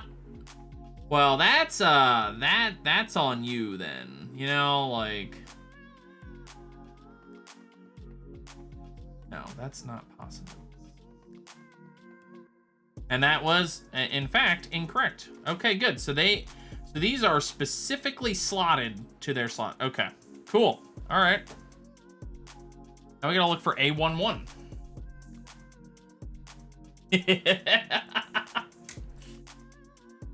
But hey, you know what? Also, if you're willing to save up the money and, you know, that's what you want to spend your money on, who am I to tell you that's not the way to spend it, you know? I'd rather have a TV, but that doesn't mean you would, you know what I mean? You gotta have what's gonna make you happy, you know what I mean?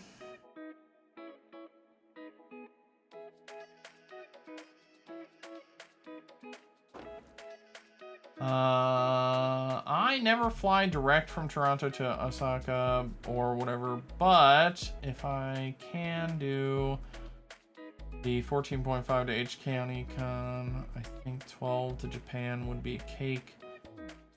But I just go eco rack up my award miles, and since I fly like often, I always have a free round trip between round return for business class. Oh, that's cool. Yeah, if you're traveling a lot, those miles must add up quick. But what do you do in Japan? Or what do you do in, like, do you mind me asking what your job is that sends you on so many trips?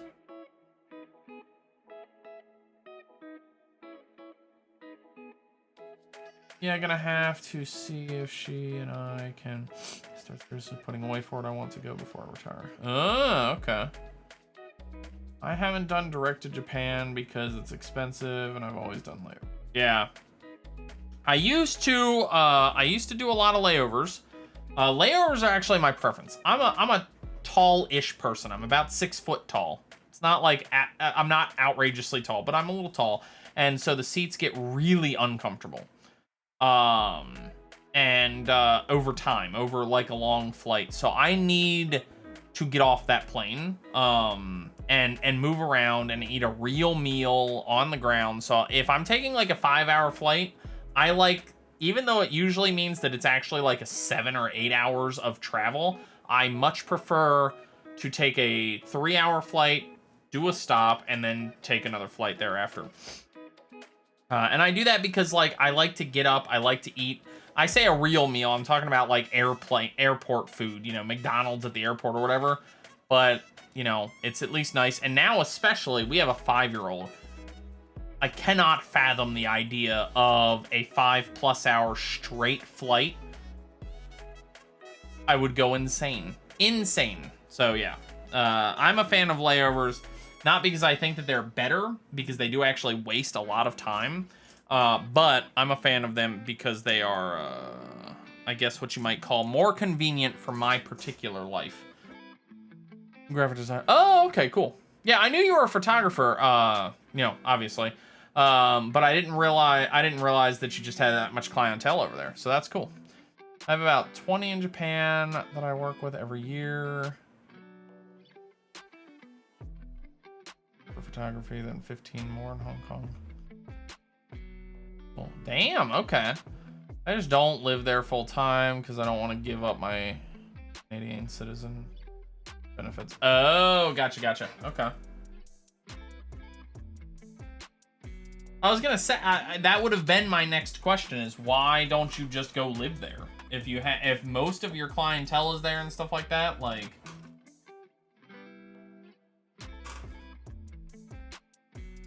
No safety nets in most places. Canada has some very nice ones. I don't want to say most places. I don't know every country or anything like that, but yeah. Where did B go? I saw B earlier, damn it. Where is it? Where is it? Oh, there's 2 Bs. That's why. Yeah, there's a little bit of one in there at least. At least there's something, right? Which is nice. And I'll be using both B sheets. So as you guys can probably imagine, today is probably not going to be a 5-hour stream like my usual streams are. We're gonna kind of just go until we're sort of done, you know, for the day, and that's probably where we're gonna call it. But yeah, what do you guys think about the hobby streams so far? I have been having a blast with them. You guys keep supporting them, which is the key. By the way that we do, mine's both B's, 2B or 2. Which, by the way, if you guys want to continue that, they continue. The channel points are how you support it. No money required, just spending them sweet channel points. And plus, this way I get less puns, which is always nice, you know what I mean? I always like less puns. So yeah, so I'm glad you guys are liking them. I hope that we can keep doing them. I like building Gundams, obviously. I got a whole table over here. I got 4 of them on my wall. Extra puns. Want to do a hobby stream, but I have no idea. Oh yeah, the logistics are definitely a pain in the butt. Let me tell you, they are not. This whole setup basically ruins my desk every time I do it. It takes me the better part of like 30 or 45 minutes to configure my desk into this state, and then to get my desk back out of it. So I spend probably the better part of 2-ish hours getting this stream prepped once a month. Thank you, by the way, Tempto, for using your points for the challenge, man. So yeah, so it's definitely kind of a pain, especially the second camera. This is actually my wife's work camera, and so I have to go and go downstairs into the basement, get her camera, bring it up here, set this camera up on my computer. Oh, it's a mess. Multiple cameras and a white desk. Yeah, I have the white desk over here. You can actually see the corner of it. The goal, what I would love is to have 3 total cameras for a hobby stream. One that's like this, where you get a good scene, and then I can lock the and then I'd be able to lock the zoom, and one maybe over here that is a like close-up one, like I could maybe like I'd be able to like stick my hand over like this and have it like, oh, there's the zoom, the close-up, you know, and then one that's, you know, the you and me.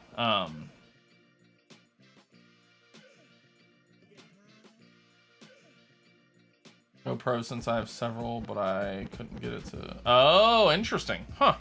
I have no idea how a GoPro works as a camera, as a stream cam. So that is beyond my my knowledge.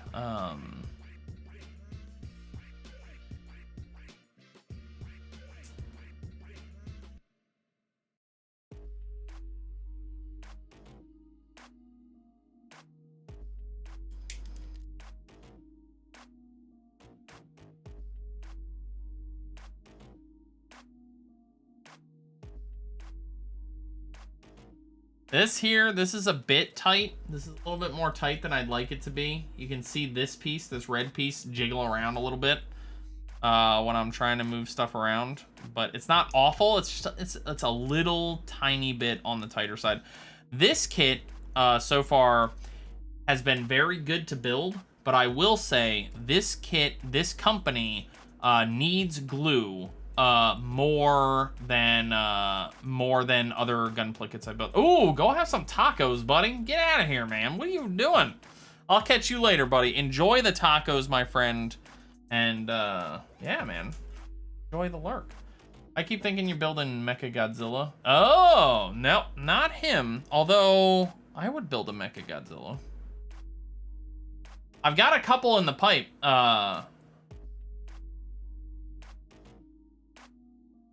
Star Heavy.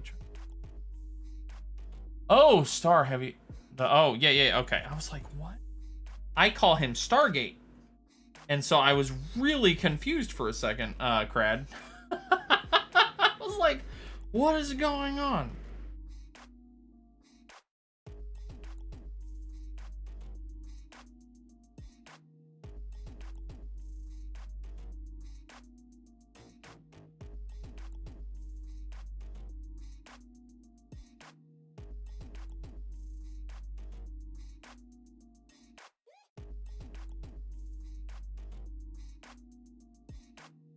All right.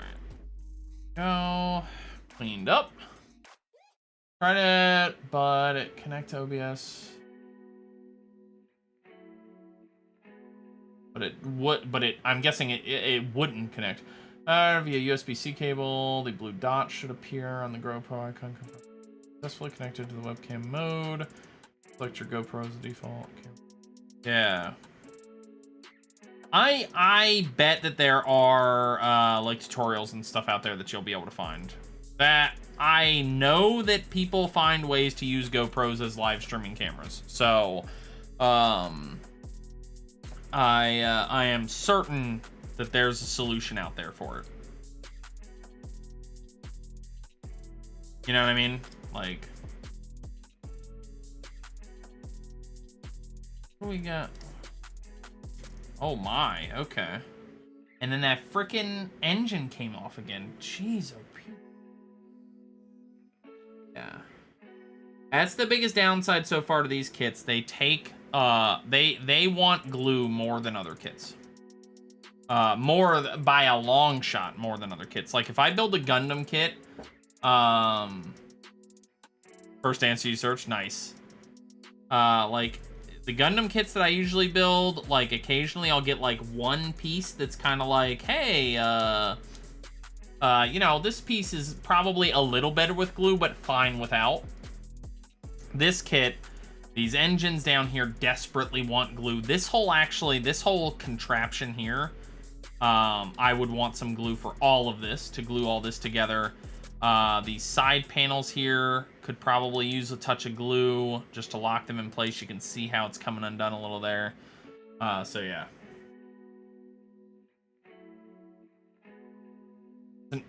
It's an actual motorcycle now. Yeah, it is coming along like that, isn't it? Like, if there were a wheel here, and if this was like coming out into a bigger wheel here, man, you'd have just a freaking motorcycle, wouldn't you? Yeah. He's cool looking though. Motorcycles can't do this. Look at that. Huh?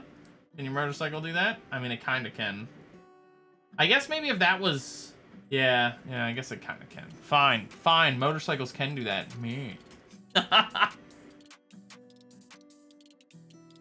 That is a really cool bit there that it can do that though. That's cool. And then we lock the tail in. Oh, I feel like there's something missing back here. I feel like I missed a step, guys.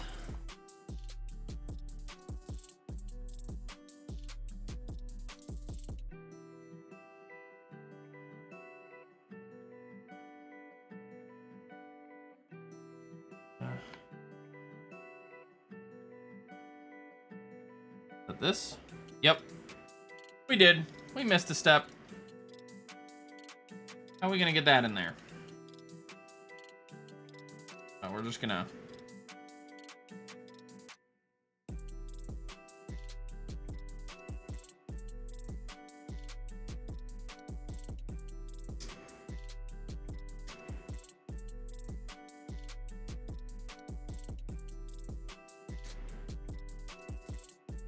Come on.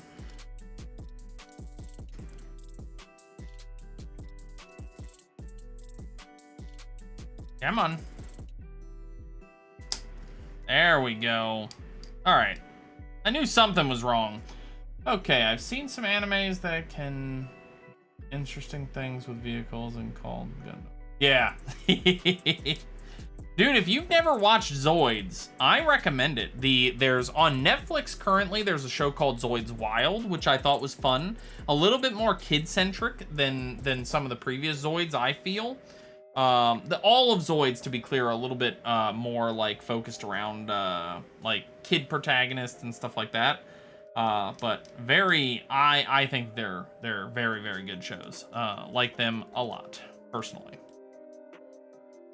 Yeah, there's that guy, and then there's that. And what are we making right now? What's this?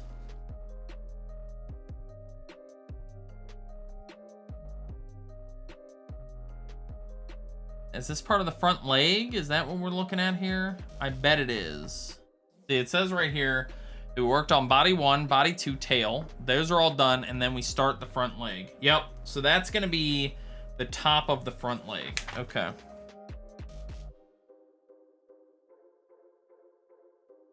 Oh, okay. I'm currently watching Gundam Unicorn Gundam. I think that's the title of the show. It's the Gundam with the Unicorn Gundam. I got one I got the perfect grade for Christmas from my wife. So I figured I should watch the show. Even though I don't know what show he's from. I have no idea what TV show this guy is from. I just thought he looked like a badass.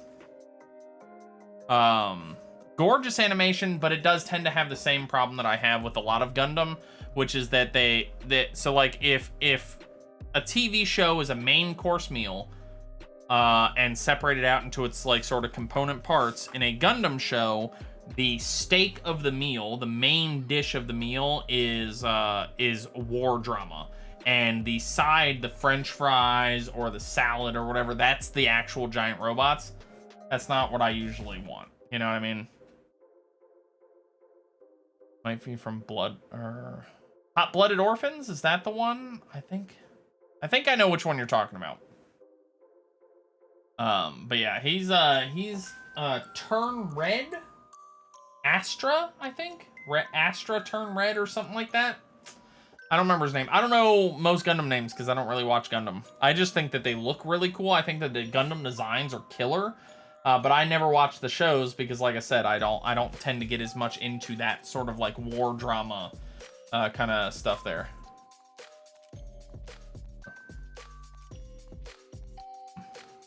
So yeah.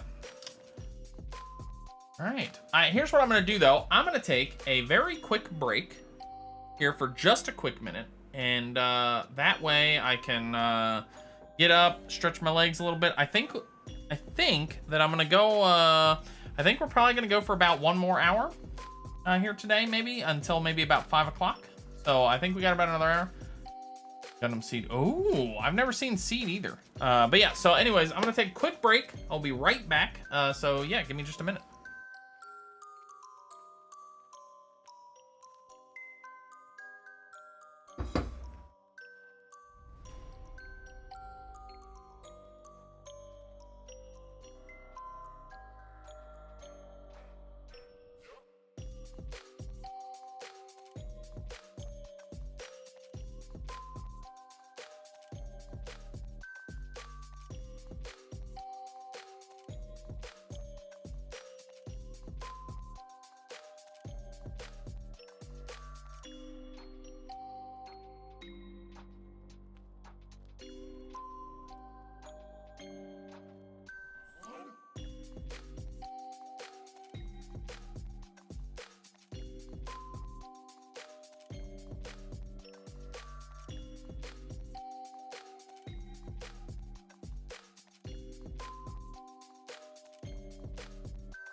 Luckily, I wasn't gone too long. Because I'm here now. Look at that gorgeous transition. I love that transition so much. It's so lovely. Hello, and welcome back to Tempto. All right, so yeah, I got about another hour in the stream here. We're gonna stream until 5 o'clock. So we're gonna do that. I was gonna get a snack. I just couldn't think of what I wanted. I want chips and dip. That's what I really want. But you know, I can't really eat chips and dip. That doesn't really work so good with the whole streaming thing. So.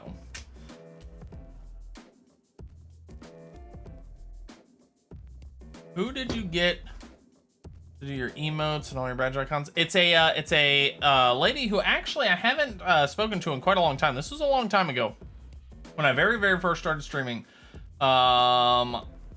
Dark Phoenix. I think there should be.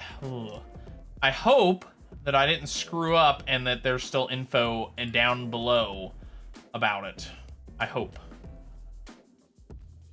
Oh, there's that Shaman King from Crad. Thank you, Crad, for sharing that in multimedia, by the way. Let me see if I can pull her name up, actually, in entirety. Dark. It's been a while. I haven't,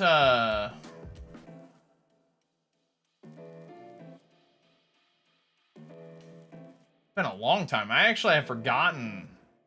I had forgotten just how long it has been since... Oh, was that it? Hold up. This one? No, that's not it. No. I'd have to go all the way back.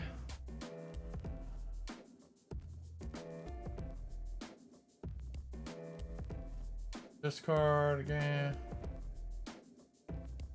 Huh. The old deleted user?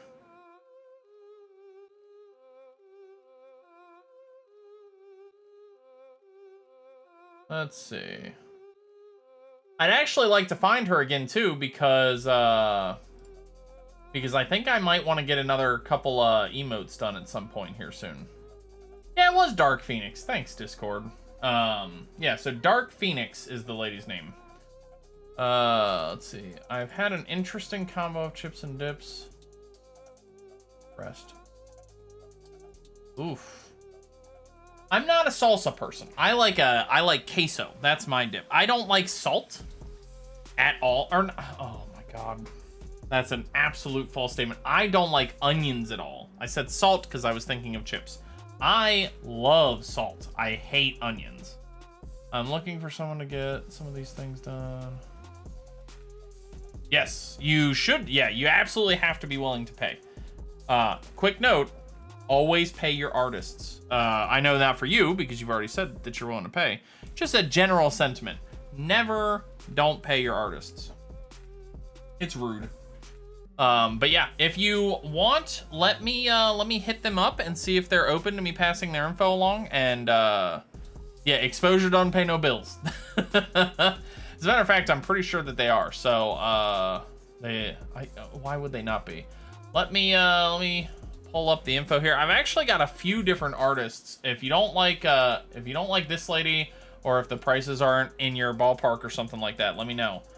But there's her name. That's her Discord name. So if you hit that up on Discord, then you should be able to do that. She asked me to put her name in the doobly-doos down below, so I'm guessing she's okay with me sharing it, you know? So yeah, so let's do... I don't know how much more of this we're going to get done. As a matter of fact, if I had planned this out a little bit better, this would actually be the stopping point for the Gundam today, because it's a leg, so it makes a lot of sense to stop there. I'm quite certain I can put this head on, so I'm going to do that real quick.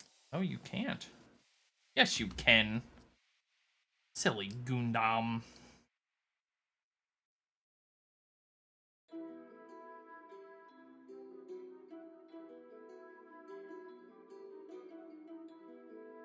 So there you go. There he is. Now he looks less like a... I also do it, but since you're gonna... Oh! Yes, that's true. We have several recommendations. or I have several people that I know that do art. But yes, go, dude, price it out. Don't go with just my recommendation. Talk to Stargate, talk to everybody. You know what I'm saying? Like, one of the biggest mistakes I made early on was not properly pricing things out. I got lucky because Dark Phoenix was actually a decently priced person, and also gave me commercial rights to all of the art she made for me. So I got really lucky, but I did not do any pricing. I didn't even look into it at all. I just went, oh, you sound like you're about the right price. Okay. I would consider that a mistake. Price your shit. But yeah, so this guy's got pretty good articulation so far. I do actually, I'm really like hesitating quite a lot to start this next process because it's a whole new piece. And there's no way that I'm finishing the whole leg today. That's for damn sure. But we'll get started with it. Look at that big boy cannon he's gonna get on top. Oh, that's gonna be killer. How much more of this dude do we have, actually?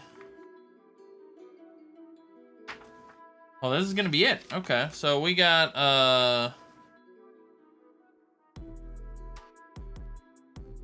wait, does it give you instructions for the front legs? X4 here, okay. Doesn't say X2 here. What? It doesn't say that I'm supposed to make 2 of these.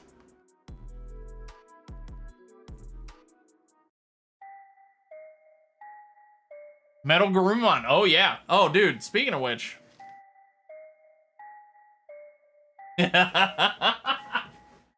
Speaking of Digimon, one of the next ones I'm going to be doing, we got Black War Greymon. He might actually be the next one.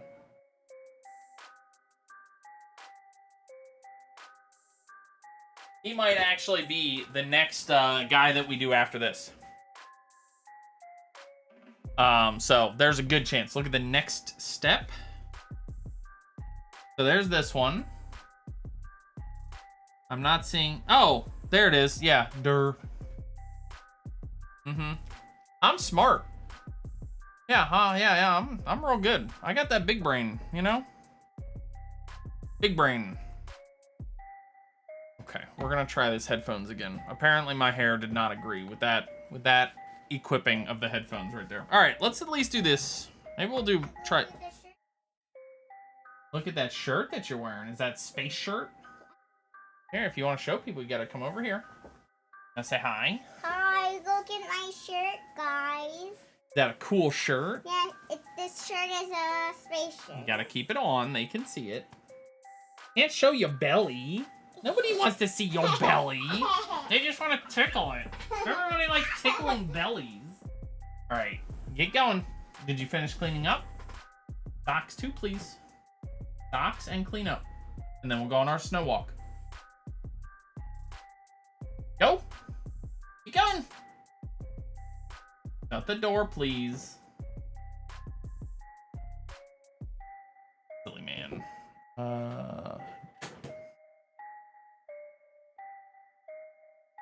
Shirt is a tour of the soul. Yeah, space shirt. Space shirt. He likes it. He likes it. His mom. So he likes it because his mom has a similar dress. My wife, his mom, my wife, obviously. Well, not obviously, but his mom, my wife, likes science dresses. So she has a solar system dress that she wears, and he thought it was so cool that my wife went online and bought him a shirt that was basically similar coloration, similar everything, so that they could be in the same. She wears the dress and he wears the shirt, you know.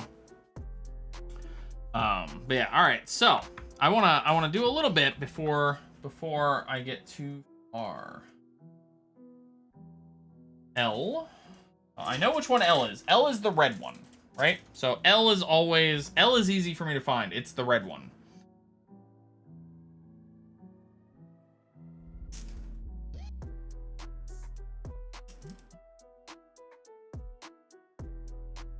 C. Perfect. Found it.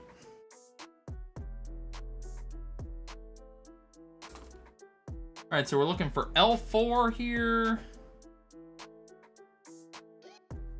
There it is.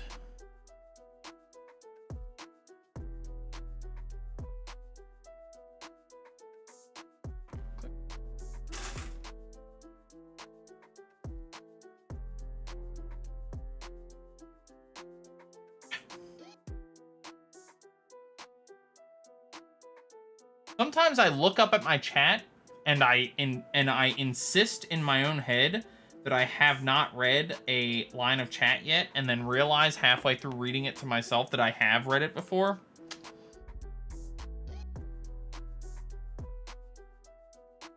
Good brain. It's a good one, guys. It's a good one. The keeper. So we're looking for 13 and 8. 8, there's 13. Okay.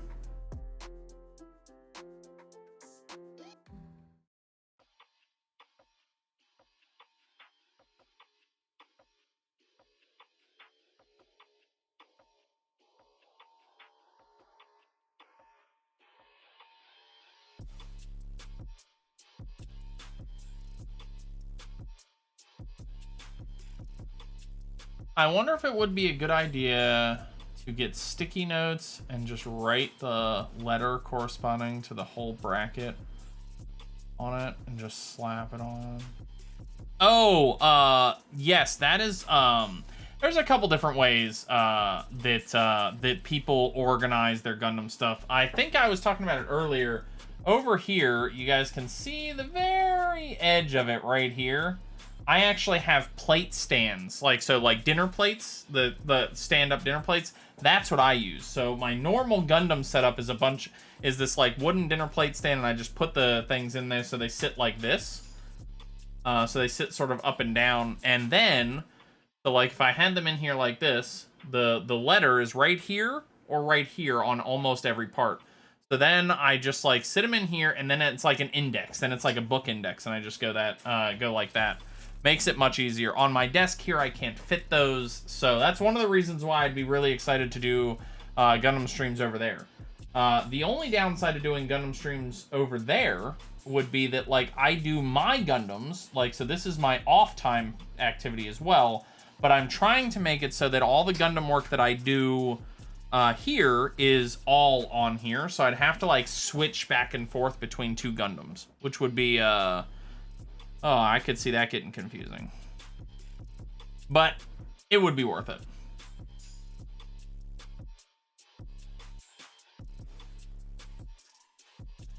Yeah, and you guys are both in my Discord, so, you know, just chat about it on there, or like get each other's Discord info from there. Chat about this kind of stuff privately, of course, but yeah. I've never been a fan of DMs in Twitch. I think they're like, so it's interesting. When I first started streaming, like when I had 0 to 1 viewers, you know, like 0, 1 viewer, 1 new follower, very rarely, you know, that kind of stuff, I would DM anybody who followed after the stream to thank them for the follow. And then I found out that most people actually find that really annoying, so I stopped doing it. most people were not, did not think that was fun. What in the Sam hell?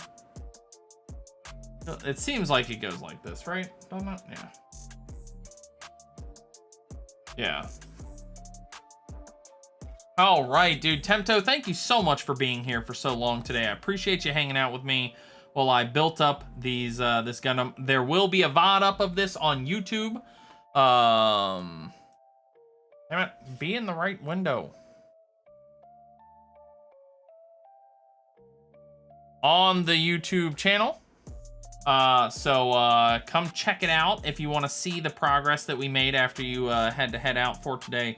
But other than that, my friend, you have a good day. Enjoy your tacos. And yeah, man.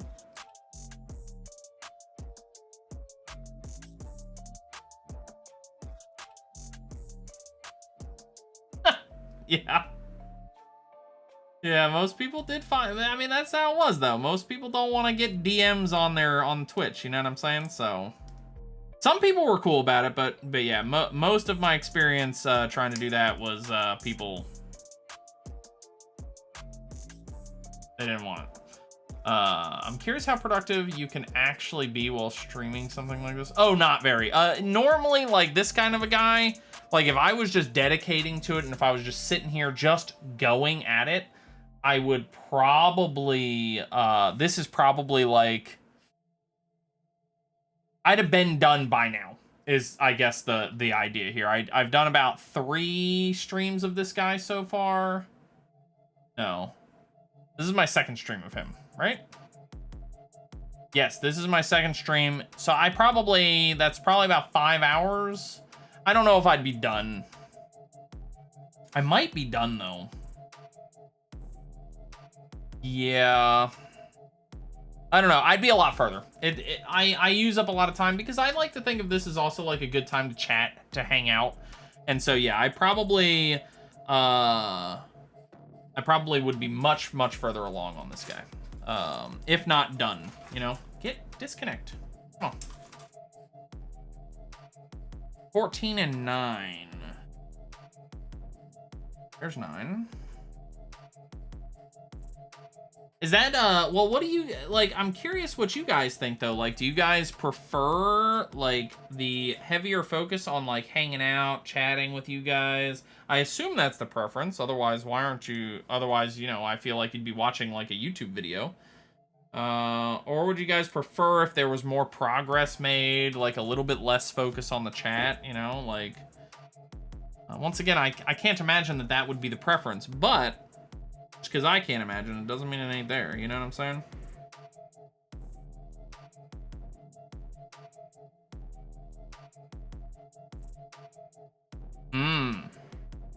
I don't think that I would ever do a perfect build on stream. If I tried doing a perfect build on stream, that would take forever. Soundwave. Oh, yeah, that is actually kind of what he looks like, isn't it? Yeah, Ravage. Yeah.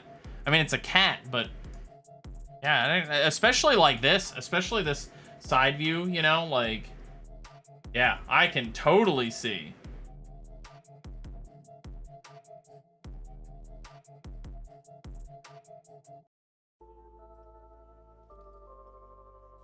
You'd need a co-streamer. Oh, yeah, where like I was like doing it and then like having a conversation with him and he or she was mostly interacting with chat. That would actually be like really interesting. I wonder how that would all work.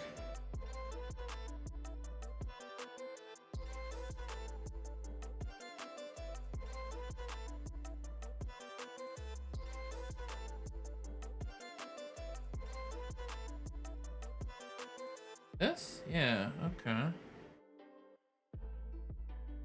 Oh, there you go. Okay.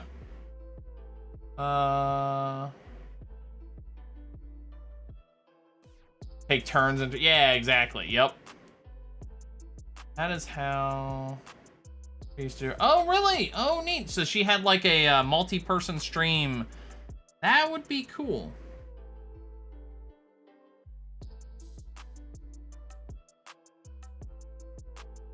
Yeah, I think that one of the problems that I've always personally run into with hobby streams is that like I come to watch a stream to like engage with the person that I'm chatting, to engage with whoever I'm watching, right? Like the benefit of live engagement is that, right? Like I can have this direct conversation with you guys.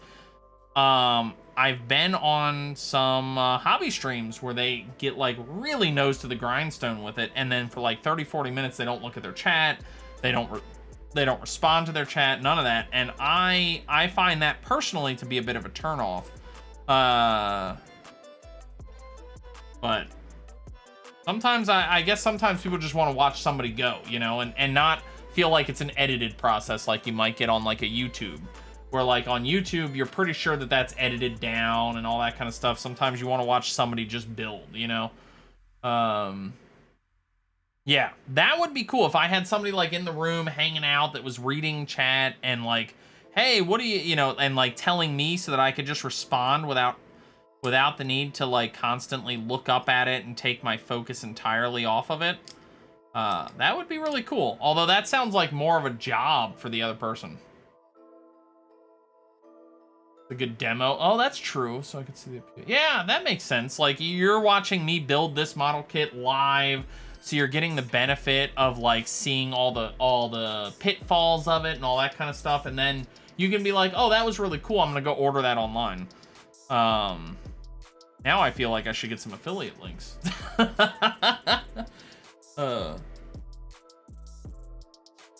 E and F. And there's another F over there. So E and F. Or E and F. That's A2. D. E's.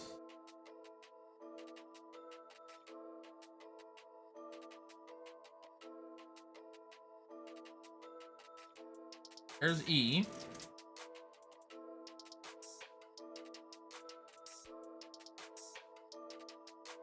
Did I not pull out? Do I not have F? Is that one of the ones in the bag? Going. M and J. There's F. Not out of the bag yet. Damn. All right. Oh. Shall we?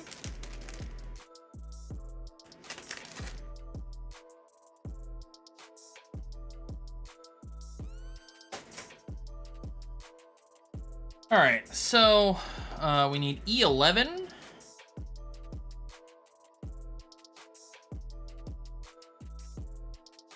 How many tools do you have for these builds? I have the two.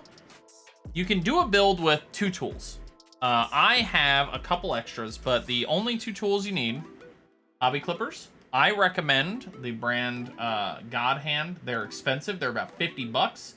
Most hobby clippers are about 5, but these things are incredible. They work significantly better than any other hobby nippers that I've ever had. And then you need an X-Acto knife. I had access for a little while to surgical blades for mine.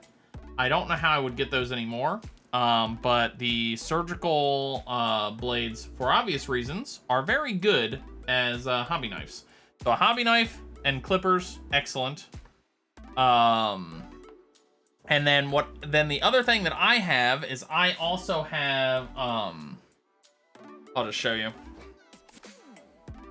I also have paint pens that I use. So I've got a couple of these for drawing on the lines. So this is for red.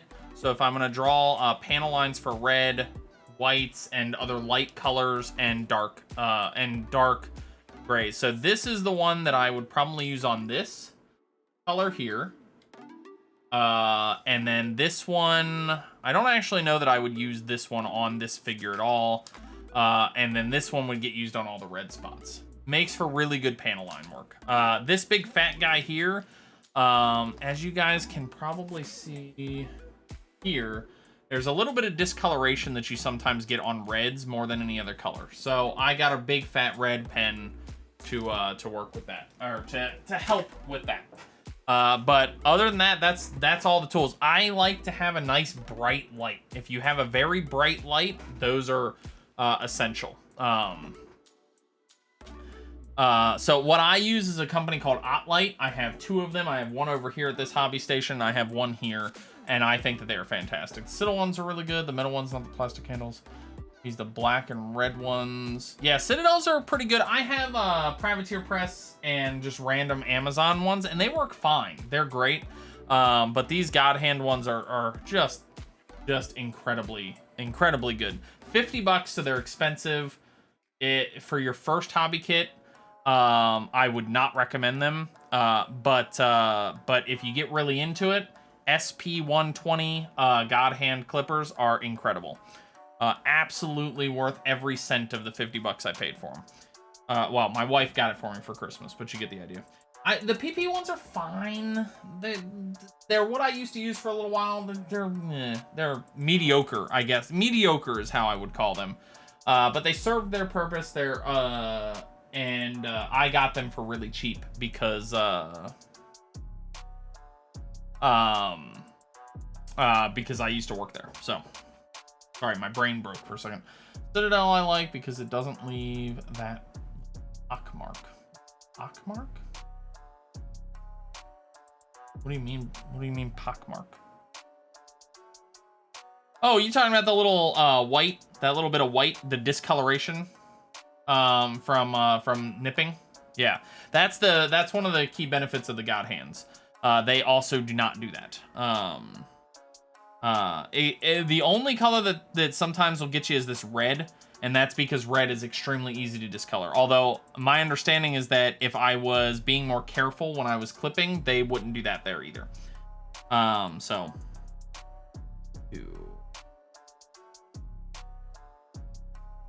This is... Okay, F1. Oh, that makes way more sense. You can get a set of cacos. Do it also, yeah. Yeah, so nippers, for metal models. Oh, okay. But yeah, so the basic gist though is you need a pair of nippers, you need a hobby knife, and I would probably get a little bit of glue, as we've talked about with this particular model a couple times. This guy has wanted a couple spots to be glued. You won't use much of your glue because these models are supposed to be no glue required, but there's a couple spots where glue is nice, is how I would say that. What are you doing here? Oh, okay. Yeah. So what we do...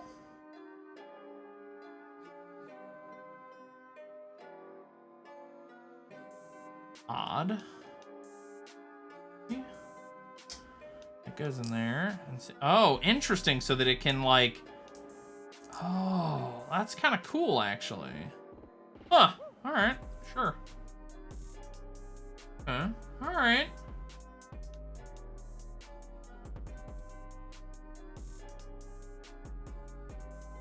How you doing, by the way, Carrion? What you up to, friend?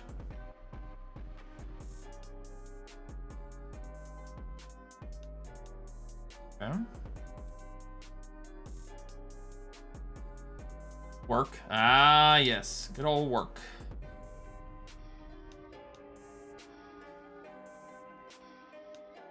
Huh.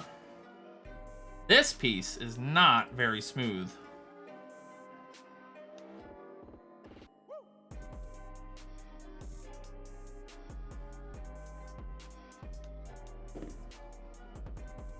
There we go. Had to do some very careful adjustment with this. I go to the game store tomorrow to pick up some paints and possibly... Oh, nice. What are you playing Fantasy or 40K? What are you playing?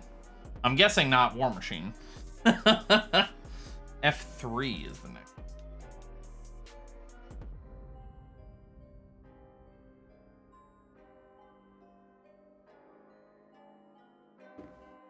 Death Guard. Ooh, okay. Nice. I have only ever played the briefest amount of 40K. I've always wanted to try out the NIDs, but I just can't afford another minis game. Well, especially right now. I'm not really, I'm not really playing any games right now anyway because of the pandemic and stuff. So, that's a tight fit too. I like that. I've heard that Tabletop Simulator, oh, neat, okay. Or isn't it supposed to be that, like, 40K is becoming Age of Sigmar? That's what I heard, is that people were kind of upset because, like, 40K was, like, turning all of its rules into Age of Sigmar rules. For, what is it, 8th edition for 40K, is my understanding. I liked Age of Sigmar, so I don't know. There's some things that people didn't like. But, oh, 9th now. Okay. But I liked Age of Sigmar so far, at least. I mean, well, I shouldn't say so far. I should say from what I have played of it, I thought that it was good. Thanks. Hello. And it just wants me to do that again, but for the other side. So I guess that'll go fine. C6 and C10. I gotta find all this. Without the trays. Hey, Tango. What's up, buddy? How you doing, man?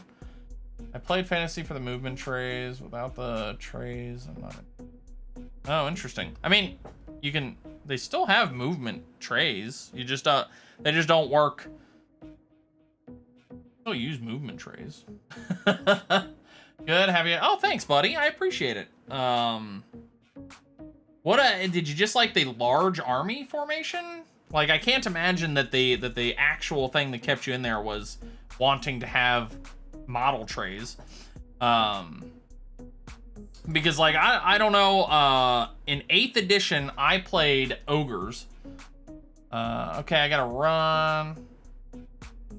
Oh, hey, thank you. I appreciate you being here. I'm gonna be on for another little bit, but yeah, man. I'll have the VOD up on YouTube for if you want to check out the end of the stream here, buddy. Have a good one, dude. And how you been, man? I'm glad you've been doing good, Tango. Let's see. Made the game simple for me. Yeah. You can still get some big army movements. They don't require the trays like they used to, but I know that a lot of the people that I played with have movement trays for their army because I actually agree with you. I prefer the movement trays. It wasn't like a no-go for me, like a killer for me to not have like unit formation and stuff like that. But I do know that there's a lot of people out there that still play with trays. Better to space the minis out. Well, yeah, I mean, well, yeah, what I know that a lot of people, what they do, and what I used to do is I had a metal sheet. I have all my minis magnetized, and I would put them all on a metal sheet, and they would move as a block. And then when they got close to combat, when I'd want to start spacing them out, then I would take them off of the block and space them out like that. That's how I tended to do that.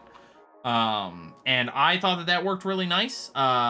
Because one of the things I didn't like about movement trays was movement trays had a tendency to feel a little bit limiting to me as far as like how I could position and like sort of build out a movement of troops. So yeah, I think the way that I was playing Age of Sigmar, which was trays until you got close to battle and then into the fray, not only made the fights feel a little bit more like an actual fight would feel, but also like kind of like merged that gap a little bit in a way that I was like, that I appreciated, I guess. I played on tables with the Forge World tiles, metal sheets.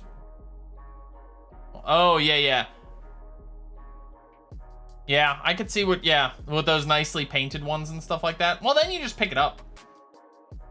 When I was super into the game, before I ended up stopping playing because of a myriad of different reasons that I stopped playing, I was considering making a handle, a magnetized handle that I could, and then like move my minis forward. So that would be an option. But yeah, I could see definitely how movement trays, they're a big deal. I like them, so I get that.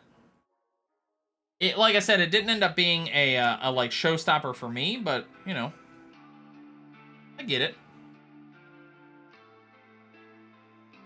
I think that the rules in Age of Sigmar are better. I think that it is a more refined game. Wood trays with felt bottoms. Ooh, nice. See, yeah, you could just add a felt bottom. Like, you could just, like, you could do that for these trays as well, you know? Just put a felt bottom on them, on the metal, you know? Be good to go. So that would work out, yeah. You could also, a lot of the people that I saw doing trays were actually doing wooden trays, for that matter. They were doing circle cutouts in wood trays. That's how a lot of the people that I knew did it.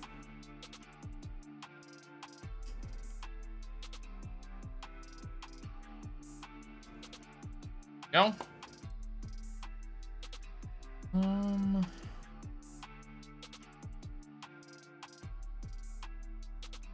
There it is. There it is. My square bases. Yeah, the only thing I didn't like about the transition to from square to round bases, the thing I didn't like about it was that they had no path forward that wasn't spending a somewhat decent amount of money for people that had that wanted to go from square to round bases. Found my Archeon on foot last. Oh, that's supposed to be a pretty rare model. I understand why they switched to round bases. In general, I think round bases are preferable for a lot of reasons. Well, maybe not for a lot of reasons. I prefer a round base to a square base, but I did not like the transition, because they didn't support the transition other than to charge money. So I wasn't fond of that. But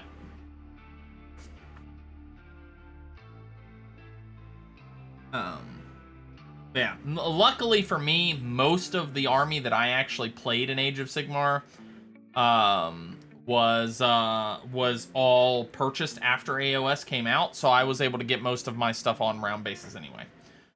So that worked out for me personally. All right, let's finish this up. So we need E.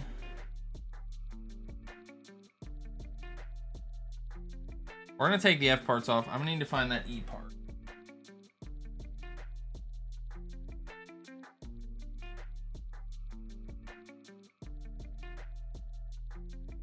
E12, there it is. Oh yeah, and he's probably worth a lot more right now because he is he's a pretty damn rare mini. So I bet he's worth a lot more than 12 bucks now. Or that 50 bucks, excuse me. I don't know why I even said 12. I bet that he is got some value.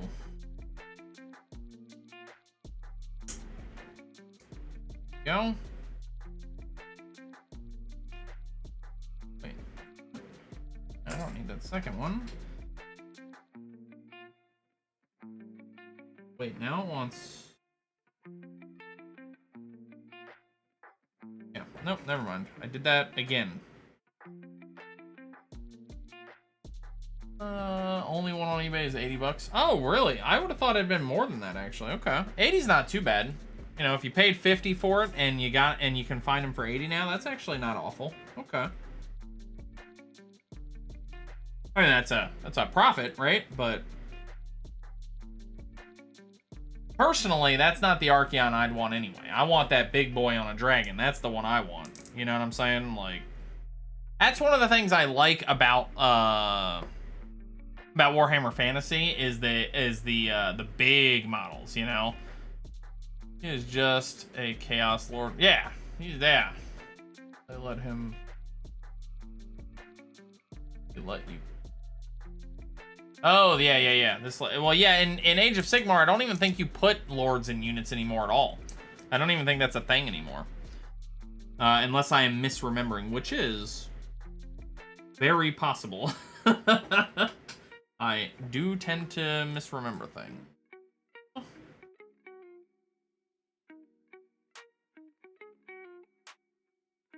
Yeah. I don't like playing Age of Sigmar without my boy Nagash in the fight, so let you protect him with a unit of... Yeah. Yep. Oh, I remember that. Used to always keep my back in 8th edition I played ogres, and my ogre champ would always be at the front lines of a onslaught of ogre troopers, and it was brutal.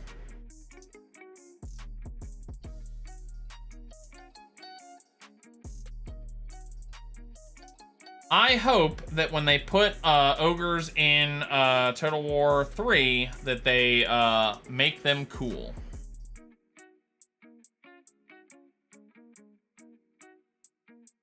Oh, although apparently they're not going to be in the base game again, which is incredibly frustrating to me. Ogres were my 8th edition army, and man, I just want them to be in that game so badly. They finally got put in Age of Sigmar.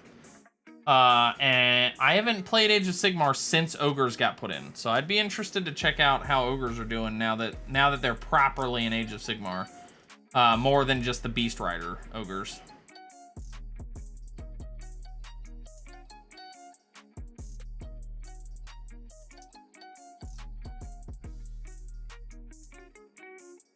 Knights are 4x. Yeah, but Knights are way cooler.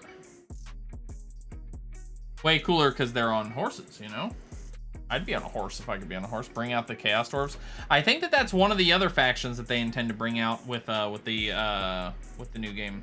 I was really hoping that Total War 3 was going to be based on End Times and Age of Sigmar. I was really, really hoping for some of that. Not necessarily in rules, but in like lore, I guess, because I wanted to field Nagash in Total War 3. But apparently that they have spoken on that. They are not intending to include End Times models. They don't have any plans for that. And I don't know, I think it's a bummer, man. I would be so excited to finally get to play Nagash, you know? Not necessarily. I mean, after End Times, they had Age of Sigmar. Right? End Times didn't end the game.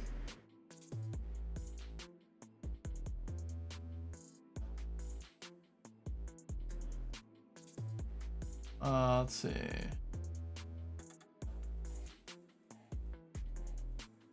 Oh, they weren't great. Oh, that sucks.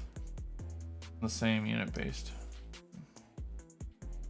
Oh, like I said, I think that I wouldn't want them to change the rules to be the rules of Age of Sigmar. I would just want them to put some of the new cool things that Age of Sigmar gave us into the game. I think that that would be totally plausible. You know what I mean? Like, yeah, I totally agree with you. It would not be the same game. That's a vastly different game. I don't even know that Total War works terribly well for that, because Total War is based on like regimented units and stuff like that. Although not terribly. I bet they could. They're smart people over there at the Total War company. Now I'm thinking about it, yeah, I bet they could do it. But yeah, the rules it would be, if they wanted to go with the rules of Age of Sigmar, that would definitely be a very different game. I think these were put into production before Age of Sigmar. Oh, they were, yeah. Well, the third one wasn't, but the first one was, yeah.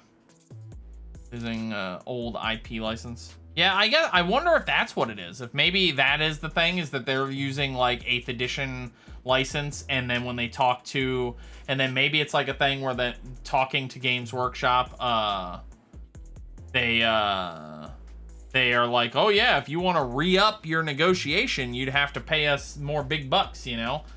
So I wonder if maybe that's what's holding back some of the new models and stuff from making it into the game. But nevertheless, we did manage to finish up the legs. This is supposed to be the front leg, so I'm going to guess that this is going to connect to like this. That'll look good. This guy is really coming together. I really am fond of the way he's looking. I still like that cockpit open up. I still like the way he, this is coming together very, very nicely. Very pleased with it. So yeah, but for today, guys, we are just about at the end. We're gonna stay here. I want to chat for a couple minutes just to hang out with you guys for the last like 5 minutes or so. I don't want to start up on another segment though, so I think I'm gonna call the building portion done. But we got about 10 minutes left in the stream, so I am definitely still here for the chatting for a few more moments. And I'm gonna go ahead. What we're gonna do while we do that is I'm actually gonna start putting some of this stuff away a little bit, so that I can clean my desk a little bit, because this stuff, wonderful to build, it's a damn mess when you don't have a station set up specifically for it. Eats up a lot of room to do these. But yeah, I've been wanting to try out NIDS. The problem is that like Warhammer is just a damned expensive game to play. You know what I mean? So I've always wanted to try playing some NIDs in Warhammer 40K. I've just never been able to convince myself or my wife that it would be a good idea to start up another collection. I've got 2 Warhammer Fantasy armies. I've got a lot of War Machine armies. I've spent a lot of money on minis. So yeah, I'm doing 1 or 2 boxes per month. Yeah. And that's like, you can get way more expensive with it too, you know what I mean? So that's not even like terrible, you know, like that's a whatchamacallit, decent path to not overspending on it, you know what I mean? But yeah, very easy game to overspend on, very easy to spend too much. The way that I actually ended up getting my undead army, I got 90% of my undead army from a guy on eBay for like $400. It was worth like 900 MSRP, and so I got a real nice price on my Warhammer Fantasy army, so I was pretty pleased about that. But even still, it was $400 for an army. Oh no, shoot. I accidentally clipped the wrong part at one point, so now I have this extra doodad here that I have to keep putting in the way. And Forge World stuff is another whole ball of wax, you know? I've never played an army in Warhammer where Forge World made something I was interested in. None of my Warhammer armies had good Forge World models that were available that I liked.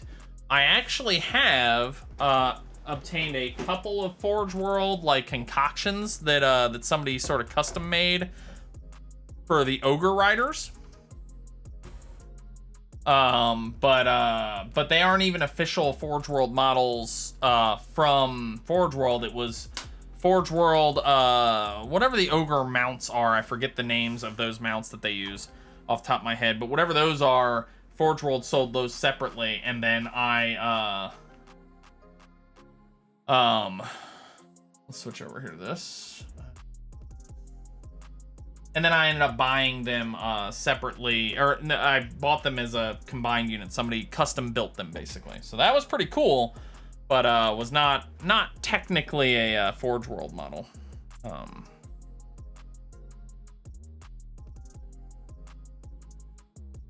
All right, so the desk is already, actually, that didn't take as long as I expected it to. I have to move them, I have to adjust the monitor, my third monitor that's over here. I have to adjust that a little bit. But yeah, gang, so that's going to about do it for today's stream. I hope that you guys had a good time today and enjoyed the stream. So... Oh, that sucks. That's no good. So this Sunday, we are going to be playing the viewer-chosen game. So my viewers get to choose the game that I play on Sunday via my Discord channel. If you would like to join my Discord channel, do that, and then you get to pick you get to help vote on the game that I'm going to play on Sundays. So this Sunday, tomorrow, we are playing Hitman. I might end up ending that stream an hour early tomorrow because it's Valentine's Day. So it might be a slightly shorter stream than normal, but we're at least going to get some time. Luna! Hi, I missed you, buddy. Thank you for the, hydrate, buddy. How are you today, Luna? We are just closing it out, my friend.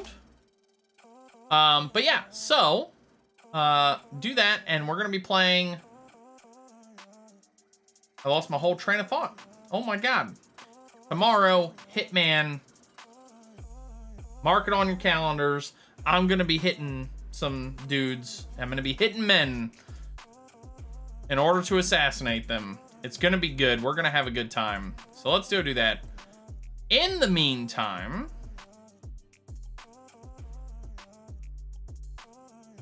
I think that's gonna just about do it for us today. I think that's all we got for today. Can I see? Oh, I have actually already put them away, but you know what? I'm gonna have the you're gonna be able to see because I'm gonna get the YouTube posted, so check YouTube out. But just for you, Luna, Just for you. I can show you the majority of what we got done today. There we go. Look at this. Look at this beauty. We got the whole chassis done. The core body is complete. We started doing a little bit of work on the legs.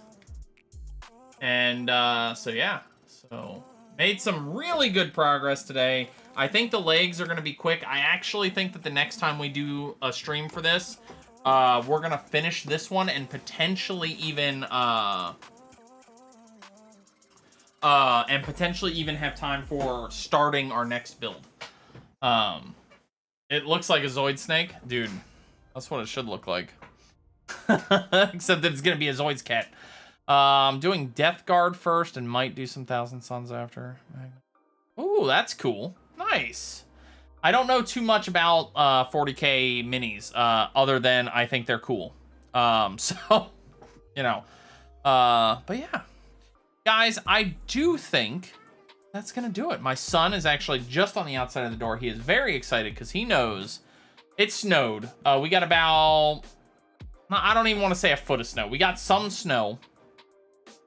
Zinch Marines. Oh, okay. We got some snow. I think it's like 10 inches. And so he's very excited. I promised him that after my stream today, I was going to go take him on a snow walk. We've already done sledding today. And now we're going to go do a snow walk. So I'm going to get on out of here, gang. I am going to send you guys along to my good buddy Delphinor. He is playing Fuser right now, co-op with another streamer that I'm a big fan of, Rainick. So if you guys want to come along with me to go visit Delphinor, we will do that. You have fun too, Carrion. I hope to see you again soon. And yeah, stop back in and check us out for Hitman tomorrow or something, dude.